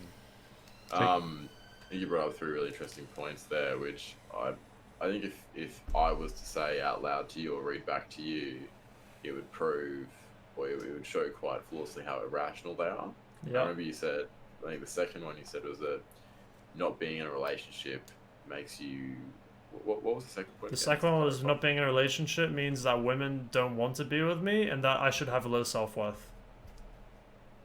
Yeah, and that's just, I mean, I know, it's dumb. I think you know how fundamentally flawed that is. You know, obviously you had a very bad experience last year, but that shouldn't determine your self-worth or how you see yourself or your eligibility to date in the future. And I mean, obviously I had a similar experience. I'm not sure if Pink can chime in here with Pink's been with his girlfriend for what, 8 years? Yeah, close to. I'm not actually sure anymore. I'm not really counting, but it's definitely over 7.5 anyway at this point. Holy shit! Okay, that's a proper long-term relationship. Yeah. But yeah, you can't evaluate your self-worth through past relationships, or not being with someone. Like we just gone through a pandemic. Like fucking everyone's dating life has been destroyed. No one's been dating. Like it's a little therapy session. I needed this, dude. I mean, I was thinking of seeing a therapist. You're definitely being a bit too harsh on yourself anyway. I know you've probably I'm said harsh it on myself yourself when you anyway. said it. But yeah, I can't really give much advice in that sense because I never really had a short-term relationship in that sense. I've obviously had partners before this one, before Ali. And even with them, like my very first girlfriend ever, I was with for essentially 4 years, which, by the way, ended because she went off to college and cheated on me. That's fun. Yeah. It's not fun. I guess I did have one short-term experience with a Brazilian girl, but that was physical mostly. Spicy. Oh. But yeah, I don't really. I guess I just bond quickly with people, and I've definitely hit the jackpot here currently. Yeah, getting lucky is a big part of it, to be honest. Well, For sure. maybe it's an excuse, because obviously I mean, it's a numbers game. So the more you try, no, then... the way I see it, it's not really a numbers game because there's plenty that me and Ali disagree on, and there's plenty that would normally be quite incompatible. I like to push myself. I like to learn. I like to do things that are uncomfortable. Put myself outside my comfort zone. It's part of my personality, and it's not really part of Ali's personality, right? She doesn't really for example, if I just say oh yeah, let's go mountain climbing, maybe the idea would appeal to her, but she probably wouldn't go for it, right? It's too much effort, the trip expenses, she has to plan for it, all that shit. And I just have fun, just go okay, let's go mountain climbing, let's go parachuting, let's pick a new game to play and master, that kind of stuff. So we aren't fully compatible in every respect, but I think what makes it work is that we acknowledge the things where we're not compatible, and kind of essentially the word is compromise, right? Because if you say, okay, listen, this is important to you and it's not as important to me, then I'm okay taking a step back or going through that at least a little bit. And the negative experiences actually support and uphold the positive ones, because if you have no negative experiences, the positive ones are meaningless. But if you have no positive ones, then all you have is misery. You need the misery to punctuate the fun, otherwise neither are good. Well, I agree with you, but I also don't think our points are I hope I'm not misusing the term, but I don't think our points are mutually exclusive. I think Sure. I completely agree with you that a healthy relationship is all about compromise and understanding those values in another person and making room for it is just the hallmark of a healthy relationship. No one, two people are not gonna agree on everything all the time, and if they do, then that's fucking weird. But Yeah. I think it's the case that it's a numbers game in the sense that you're gonna meet a lot of people that are just flat out not compatible with you at all, or at least enough to warrant not continuing a relationship with them? Yeah, I guess it depends on how wide you want to make that compatibility, right? Like, because um, if you're both willing to work on it, if you're both willing to see eye to eye, then the compatibility widens a lot. And, it might not be a thing where it's like, okay, listen, this person is just not compatible with me. It might be that um, our views don't align right now, Yeah, that's but we fine. like each other a lot, right? Okay. Yeah, because to me it's like, and again, maybe it's a stubborn point of view, but if I like felt a certain way with a certain person before and that doesn't match up with a new girl, even after months, then that's to me that's something I probably don't want to continue, because I know that I can experience better. Yeah, sure. What do you think, Jono? Yeah, I agree, but I think and I think Theodore Roosevelt said this. How I know that? Don't ask me. But self-comparison is the thief of joy. No relationship will exactly replicate the one you previously had, and no relationship will ever replicate the fantasy or your romanticized version of your previous relationship. And I think that's a huge problem, especially with Instagram culture as well, that people constantly comparing themselves to sort of this perfect, unrealistic standard of what a relationship should be. And effectively, in your mind, the previous relationship you had was this romanticized fantasy, which will never be matched because it wasn't real. It wasn't something that can be replicated. Yeah, that's a good point. Yeah, true. I think that's a problem with everyone. Even if you had a past bad relationship, then people can still just remember the good times from it. Like, maybe she wasn't all that bad because remember this one time she planned a surprise trip here and then we did this. Sure, maybe she fucking verbally abused me for a month after that, but like your brain finds these biases, and it's always like even your brain is not really like one whole personality, right? It's you have these moments where in the long term you want to eat healthy and do exercise because that's what will make you happy. But in the short term, like, God fucking damn, I want that tiramisu. The reason that happens is because your brain has a lot of fucking neural pathways, and what's happening is you're like these neurons are firing these electrical signals, and essentially the biggest signal wins. So you've got one signal for eating the tiramisu and the other one for eating healthy and doing exercise, and really it just comes down to which one of those wins. So, like, essentially the brain itself is always in a state of fighting for government, essentially. And I think it can really be applied to like looking at past memories and relationships, because there are times, especially for me, where I think, well, she did this and this, and that's just the plain reality of it, so she was a cunt. But it's also so easy to like for your brain to just lose that battle and think, okay, well, but what about these things, it's obviously not just with like one, but it's with everything where you're kind of always in a state of flux, and it's not like one side of your brain is always going to win. So I think that's the hard thing about, I guess, mental illness in general for a lot of people. It's because you can have these conflicting thoughts. Actually, that's an interesting point that I'd like to elaborate on just a little bit. The whole conflict and two directions. It never occurred to me, but I just realized a little bit that that's kind of been intrinsically part of my way of thinking in a way, right? Like, so let's say, is it worth the effort to do something, right? Or we'll use yours, the tiramisu or the healthy snack and exercise. Obviously, short-term reward is the tiramisu, and the long-term reward, or even the beneficial like mental gain from You it, can just is say the healthy snack to simplify it, I guess. healthy snack. Yeah. Yeah, healthy snack with tiramisu. We acknowledge that it would be better to take the healthy snack, but we want the tiramisu because it gives instant gratification, short-term reward kind of thing. Same with drug use. Same with drug use. But I found, maybe this is a thing from psychology, you can tell me, but I hope so.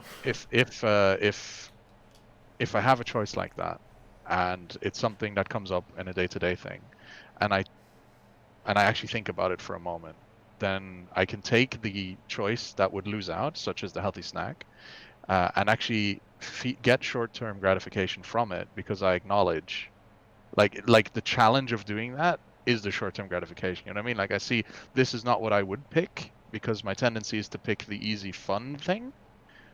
But because I didn't, I'm like, yeah, I conquered it. You know what I mean? I'm like, Yeah, exactly. That's great, right? Like, it's the exact same for me with going to the gym. I fucking love going to the gym and doing a Muay Thai class. It's honestly the highlight of my day whenever I go. The thing is, sometimes I'm tired and just not fucked to go. And, some days I don't go, some days I go.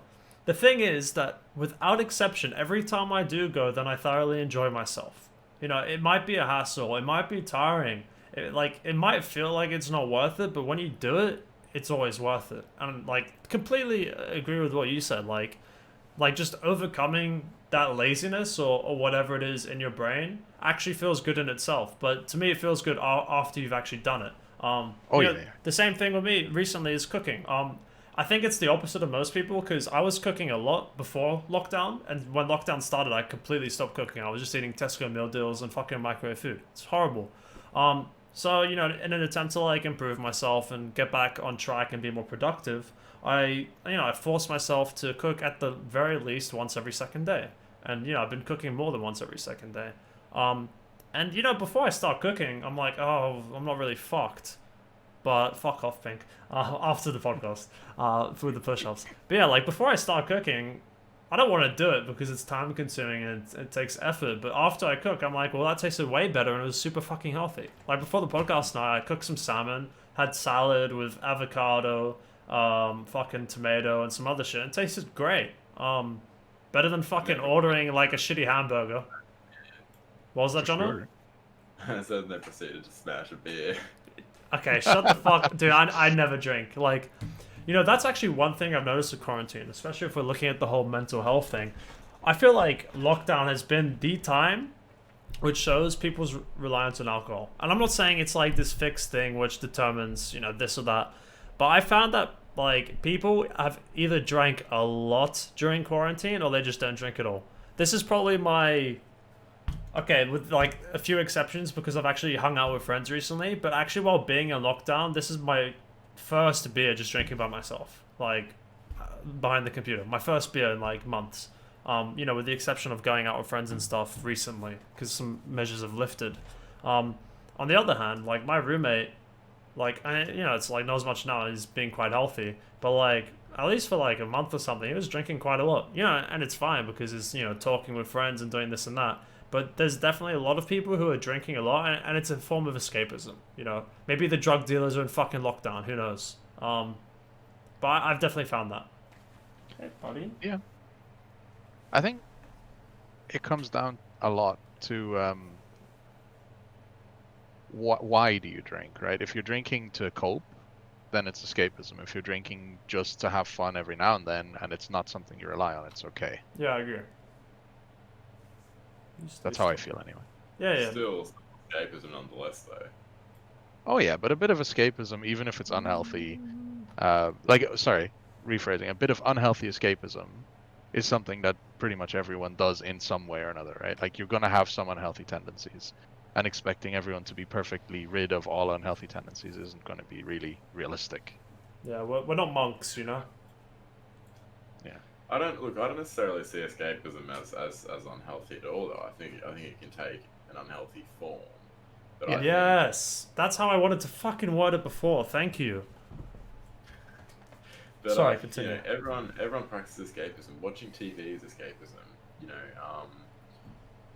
Everyone watches Netflix, everyone watches Stan or whatever.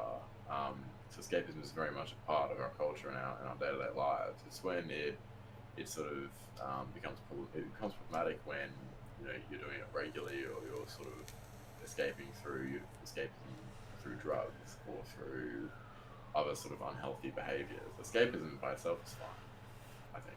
Thank you. I 100% agree. When I was talking about that's pretty much exactly how I wanted to describe it when I was comparing drugs to exercise, for example. I think drugs, the activity of taking drugs is unhealthy, right? Whereas doing something like exercise is the opposite. And I think that's where the difference is in combating mental health.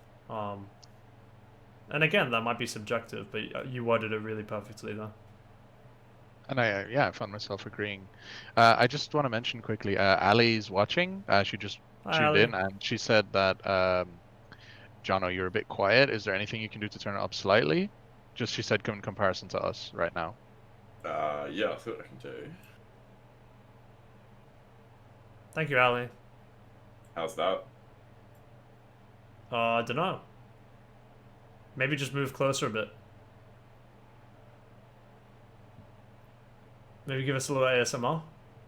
Oh yeah. Yeah. Ooh. Oh, Damn, that's good, dude. A little. Damn, giving me shivers. Yeah, she said it's good, guys. Alright, cool. Perfect. Thanks, Ali. Appreciate that. Oh, can I just share a little thing Hopefully about we can hear you on ASMR? YouTube. Sure. The very first time I ever heard about ASMR, I was working for EA as a customer service agent, and back then I didn't have to do phone calls. I could just answer emails and basically chat with people in game. And I was like, oh, ASMR, that seems relaxing. I'm gonna try it. Put it on, instantly popped a boner. I was like, what the fuck? Like, I wasn't even horny. It just like, Yeah, you know what I well, mean? it's like it's like my understanding of ASMR before it became sort of more popular was it was like a form of softcore porn. Like it was never really this like relaxation thing. It was like porn for blind people basically. Dude, I think it's so weird, man. Like, I remember when ASMR came about, and there was like this craze about it, and I listened to it. It was just so it gave me like, okay, much like it gave you a boner pink, it made me shiver all over my body. I felt so uncomfortable. It was just like Yeah. just like these weird noises in my ear. I'm like, this is not for me. You know. It's a physiological reaction, right? And I was like stuck at my fucking desk for the next 3 hours because the fucking thing wouldn't go out. I was like, what the fuck is this? Damn, an ASMR Viagra. Dude, seriously.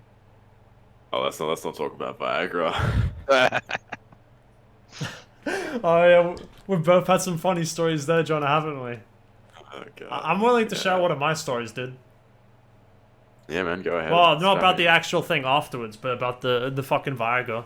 It's not a long Oh, yeah. story, but at least with the Viagra. So, in the UK, Viagra's legal. And look, the reason why I took it is shut the fuck up, okay? I don't have a problem with me or anything, but I honestly just wanted to try it. I was like, okay, look, this girl's coming over, and I know something's probably gonna happen.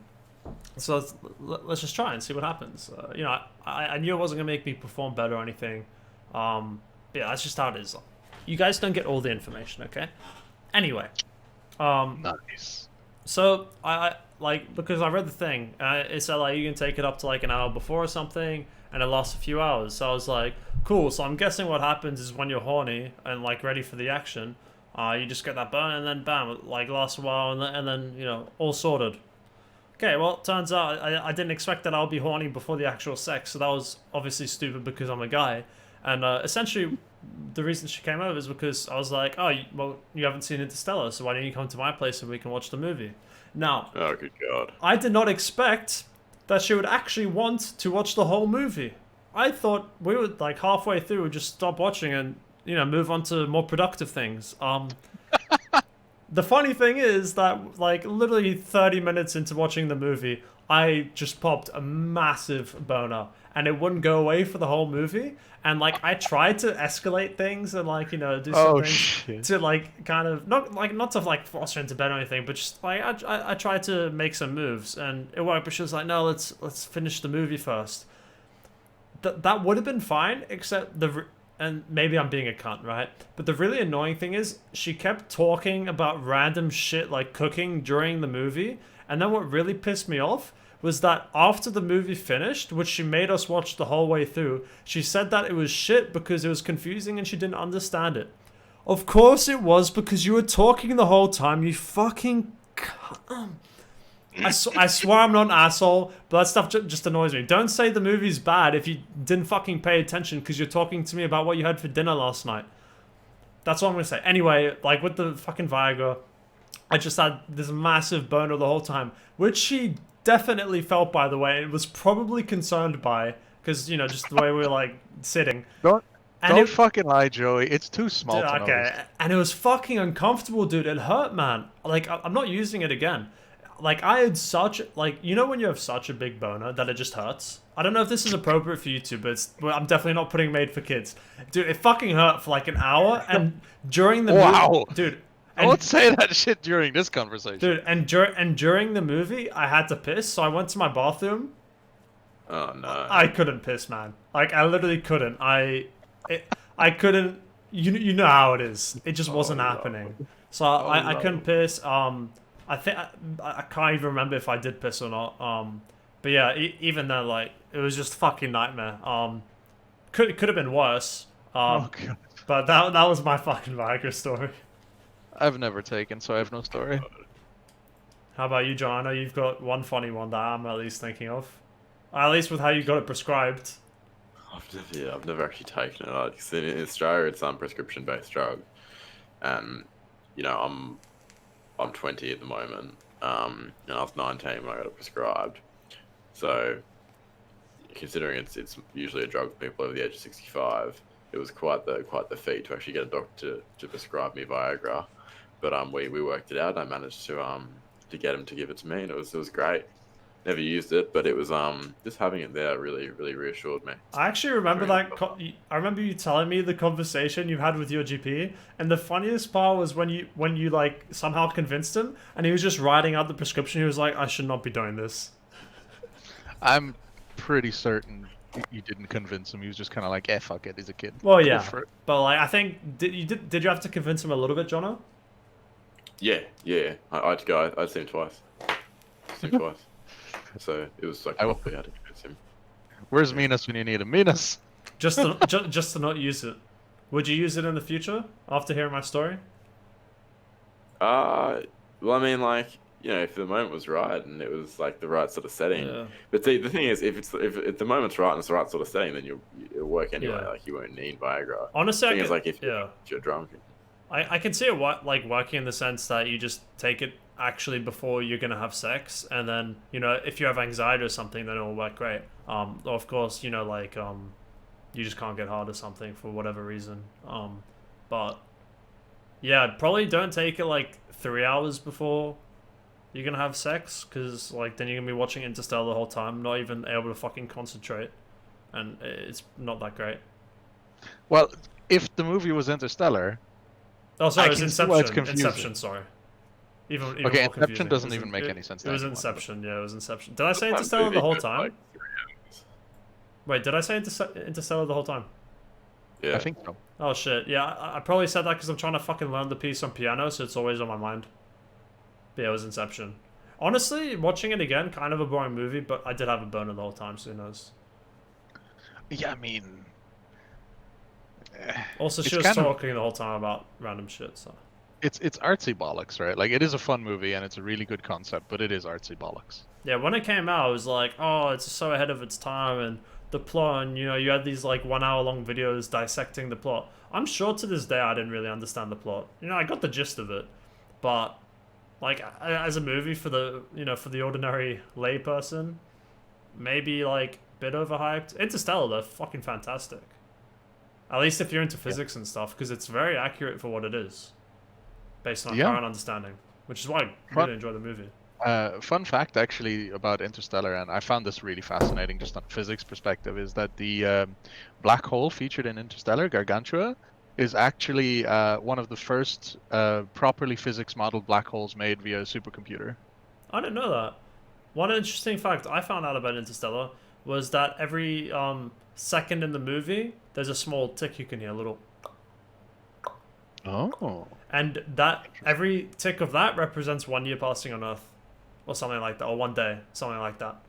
The math adds up, but that was really interesting to me, which is super cool. That is interesting. And it's really great as well, because in the piece I'm learning on piano, you play a middle E, which is essentially replicating that tick. It's played at pretty much every point in the piece. It's the kind of core of it and what makes the piece, and it's really great. Fucking hard to play at some points, but you know, I'm learning. You'll be fine. One day I'll get there. Oh, it kind of makes me want to talk about, like, I mean, we're already like pretty much 3 hours in, but do you want to talk about some physics stuff, or at least the time dilation theory you were kind of telling me about before? I reckon next podcast we can do a big physics one. Yeah. I mean, we can go into it a little bit. I'd actually be interested to see if Jono finds it interesting or cares me too. About gravity. But we won't go into it too long because 3 hours is a good time to kind of be like, Yeah, I okay, agree. let's wind down a little bit.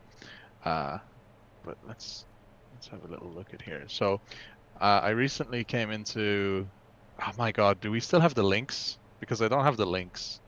I can't find it anymore now. Okay, because there was papers I had to link as well, You don't but need the papers. You explained it really well before. yeah, but just for a bit of credibility, so I'm not just pulling this out of my ass. You Dude, know I'm what I mean? pulling everything out of my ass, and I just hope that people trust me. But I found this basically interesting physics phenomenon that explains gravity not as a force, but as a fundamental feature of curvature of space-time. And I found it like super interesting, and it kind of makes sense why space-time and stuff wouldn't, exist if this is true. And I'm just preparing the thing so I can actually show what it is, and let's see if it's interesting. Give me like 2 minutes. You guys go on about something. I liked how you explained it before, yeah, but fair enough. You can find the paper. No, I don't need the paper. I'm gonna explain. I'm just. Yeah, Jono, do you know much about the concept of like time dilation? No, but I did just want to comment that I've just read the title of Twitch, or the Twitch stream, and it's with Jono the. Thanks, man. Appreciate it. Well, I mean, we're all about truth and positivity here. 100%, yeah. Yeah, but so essentially, like, because time dilation is a key part of this theory. Like, I'm actually interested to see if you find it, if you will find it interesting. But what time So, can you dilation see the- is? Okay, Yeah, well, go Pick can for it. explain it. Can you see this? Yeah, we can see this. Okay, perfect. But yeah, time dilation. If you want to explain it, Joey, that's fine. I think you'd be better at it. Essentially, what it means is that time passes at different rates based on different physical attributes. So if you move faster through space, time moves slower for you. Also, if you're closer to masses or heavy bodies, time passes slower for you. So what that means is, if you're like interstellar features that in a big way, right? You're close to the black hole. They're on a planet, they're not on the black hole, but the planet is in orbit around the black hole, and they're close to the black hole, so time is passing very slowly for them as compared to others because they're, much closer to this gravity well. What I found interesting, though, is that this time dilation phenomenon actually explains gravity and the force we feel, the downward force we feel, in such an elegant way that it completely shifted my viewpoint from gravity being a force, one of the 4 fundamental forces, to just being a feature of curvature, and it is fascinating. So essentially what it is if we have someone at position X, with a little stick figure, and this is a graphing space and time, right? So let's say he's just floating somewhere, and we're pretending that gravity doesn't exist. And there's a planet underneath him. He's just floating above the planet, and gravity isn't a thing, right? So he's just floating there. And because of the concept of time dilation, there's a tiny difference in how fast time travels at his feet versus at his head, right? So what that means is, as you progress along his timeline, the head will advance a bit faster than the feet. And that's going to, on this graph, look as if it's going to tilt him a little bit, right? It's going to be like that. It's falling. And if we graph those changes, the average point is going to kind of exhibit this feature, and a curved line on a space-time graph represents acceleration. And the beauty of this is that the net downward force at any given time is directly straight down in space. Because of you wouldn't feel a forward acceleration or tilting acceleration. You feel this net downwards force. And what actually defies convention is that if you have a person and a theoretical infinite column, say a building that stretches into forever, they experience the same downward gravity from curvature, or the same downward force from the curvature, because it's not the minimum and maximum, the difference between a minimum and maximum, that determines the downward acceleration. It's actually the difference between each infinitesimal particle, essentially layers, the difference between each one, as the minimum cannot communicate with the maximum. They can only communicate in a row. And so this person that's only a finite distance tall and this building that's infinitely tall experience the same downward acceleration. And that's what we see with every gravity field in reality. And the craziest part is, if you actually do the maths on this, and it's in the papers I had before, the acceleration due to curvature of space-time matches exactly the acceleration due to gravity. I thought it was it within 0.02 decimal places or something, or was it like exactly? So there has been no direct experiments based on time dilation because we don't have equipment sensitive enough to measure time dilation on really tiny scales. That's why I said the 0.2 decimal places. Okay, whatever but it was. The pure mathematics of it breaks down exactly what we see. Now, there's no experiments that show it to exact standards because we don't have the equipment to measure that, but the mathematics show that it's exact. Yeah, essentially what it's showing, John, is that gravity isn't a force, but rather it's just time dilation, which creates gravity. Which is pretty cool. That's that's quite the handful of information to digest there. Sorry about that. No, it's very interesting. It's very interesting. I particularly like your use of a graph. It was very nice.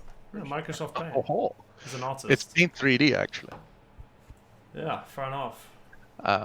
But the main thing about this and why it was kind of important to me is that so the main problem in physics that people are trying to reconcile is that quantum physics doesn't have a working model of gravity, and the macroscopic universe, where a working model of gravity does exist, can't reconcile quantum effects, right?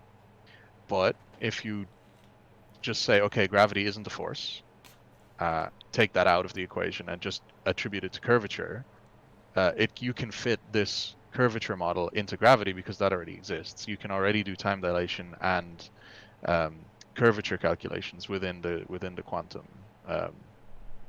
model, and therefore you can now marry the standard model with the quantum model, and that is just mind-blowing to me. That's the idea. Like in physics, they want to come up with this unifying model of the universe, which incorporates everything. But now at the moment you have Einstein's like special theory of relativity, you have quantum mechanics, and then you have a whole bunch of other shit like string theory and whatnot, which all tries to give different explanations about really the same things, just about the universe. But we see that the scale of these theories tends to differ a lot, and we can't fuse them.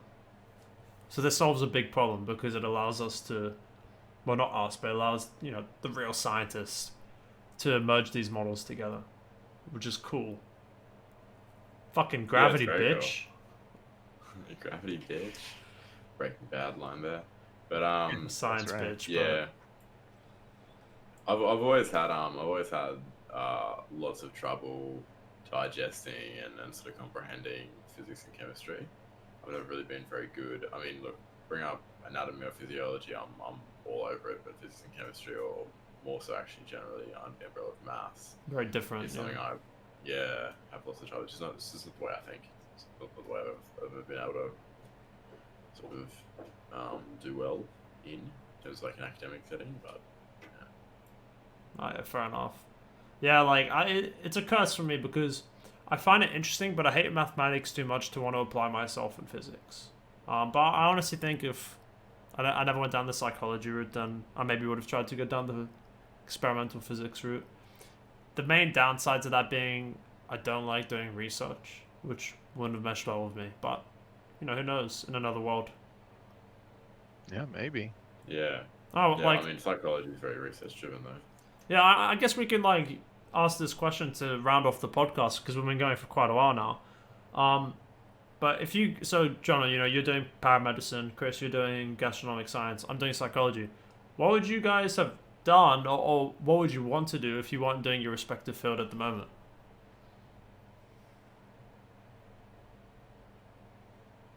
Yeah, that's a thonker, isn't it? Yeah, this is great Well, points all around, guys. Good shout. good shout, Eddie. If I had free reign, infinite time, and money wasn't a concern, okay? So, like, let's say, Let's say within a like, lifetime, like within your lifetime, what you would have done. yeah, within a lifetime. I'm just saying, like, Yeah. I could go back to when I'm 18 or something. Yeah, of you know, course, of I course. can- That's part of the question. and not necessarily a earnings career, because that's a concern with me, right? I have to be able to have an earnings limit, and that factors into the decision. But let's say that doesn't factor in here, and whatever I decide is what I do because I have enough to keep me going, right? Then I would 100% go for theoretical astrophysics. I find that just 100% absolutely fascinating. That is the research and kind of intellectual path that I wish I could take, but there's just so little gain out of it unless you're amazing at it. Like, Yeah. just look at like Neil deGrasse Tyson and all these other people that shaped it, Stephen Hawkins, or even Roger Penrose, that made great leaps and bounds in it, but they're not even that mainstream known. And Yeah, only out of those, I'd say only Neil deGrasse Tyson and Stephen Hawking are really well known. yeah, and they're only known and, let's say, profitable because of their communicator and stuff outside of their actual research. Yeah. So it's not really it's not a path that I can take economically, but it's a path that I truly wish I could take. Yeah. How about you, Jono? I reckon I'd be exactly where I am now, man. To be honest. But if Like, you couldn't do your job now, what's like something else? Have you ever considered something else now? Because I'm in the same boat as you. Like, where psychology just feels right for me. But there's definitely like other interests I have that have made me think, what if? If money, prestige, and lifestyle weren't a factor, it would be veterinary science. I'd be a vet, but unfortunately, the career just isn't viable. Yeah, and it's just it wouldn't be. It's not well respected. It's not well paid, and the degree is comparatively as difficult as medicine. So why not just study medicine? Yeah. Good point. So Fair enough. Hey, but dude, that's really good to hear that you're where you want to be. That's like, I am happy where I am as well. Don't get me wrong. Just because I'd rather go to theoretical astrophysics doesn't mean I don't love and I'm passionate about what I do. But it's really good to hear that you've gone a path that you're really truly happy with. That's really good. yeah, which I think is quite rare for someone my age and stuff. Like, to sort of land on what you want to do for the rest of your life straight out of school is very, very It's unique very rare. and very, very special, actually. I'm very happy that I've been able to do that. But yeah. Yeah, for me, again, if like money, prestige, and just lifestyle factors one thing, then full-time drug addict. Hey, I'm gonna put it out there, okay? If true and fully immersive VR was a thing, dude, I'm as junkie of that. I'm just you plug me in, you build a hotel, you build a hospital to leave me in the bed for the next 100 years. I'm not coming out. See you later, boys. Honestly, like, it's really hard for me because I'm in the same boat as Jono, where psychology is a great fit for me, I think. And a lot of my friends would probably agree with me, hopefully. But if I would have gone down a different route, there's like so many things I'm passionate about. But like I kind of initially wanted to say a theoretical physicist, like Pink, because it's something I found interesting my whole life, and I've consistently read literature and books about it, and that they may vary in frequency from time to time, but it's something I've already been passionate about my whole life, so I know it's something I could research for the rest of my life and be happy with. But if it's like something that I think I could be good at and really enjoy myself with, then maybe being a comedian. I've never really written jokes before, because most of my humor is spontaneous.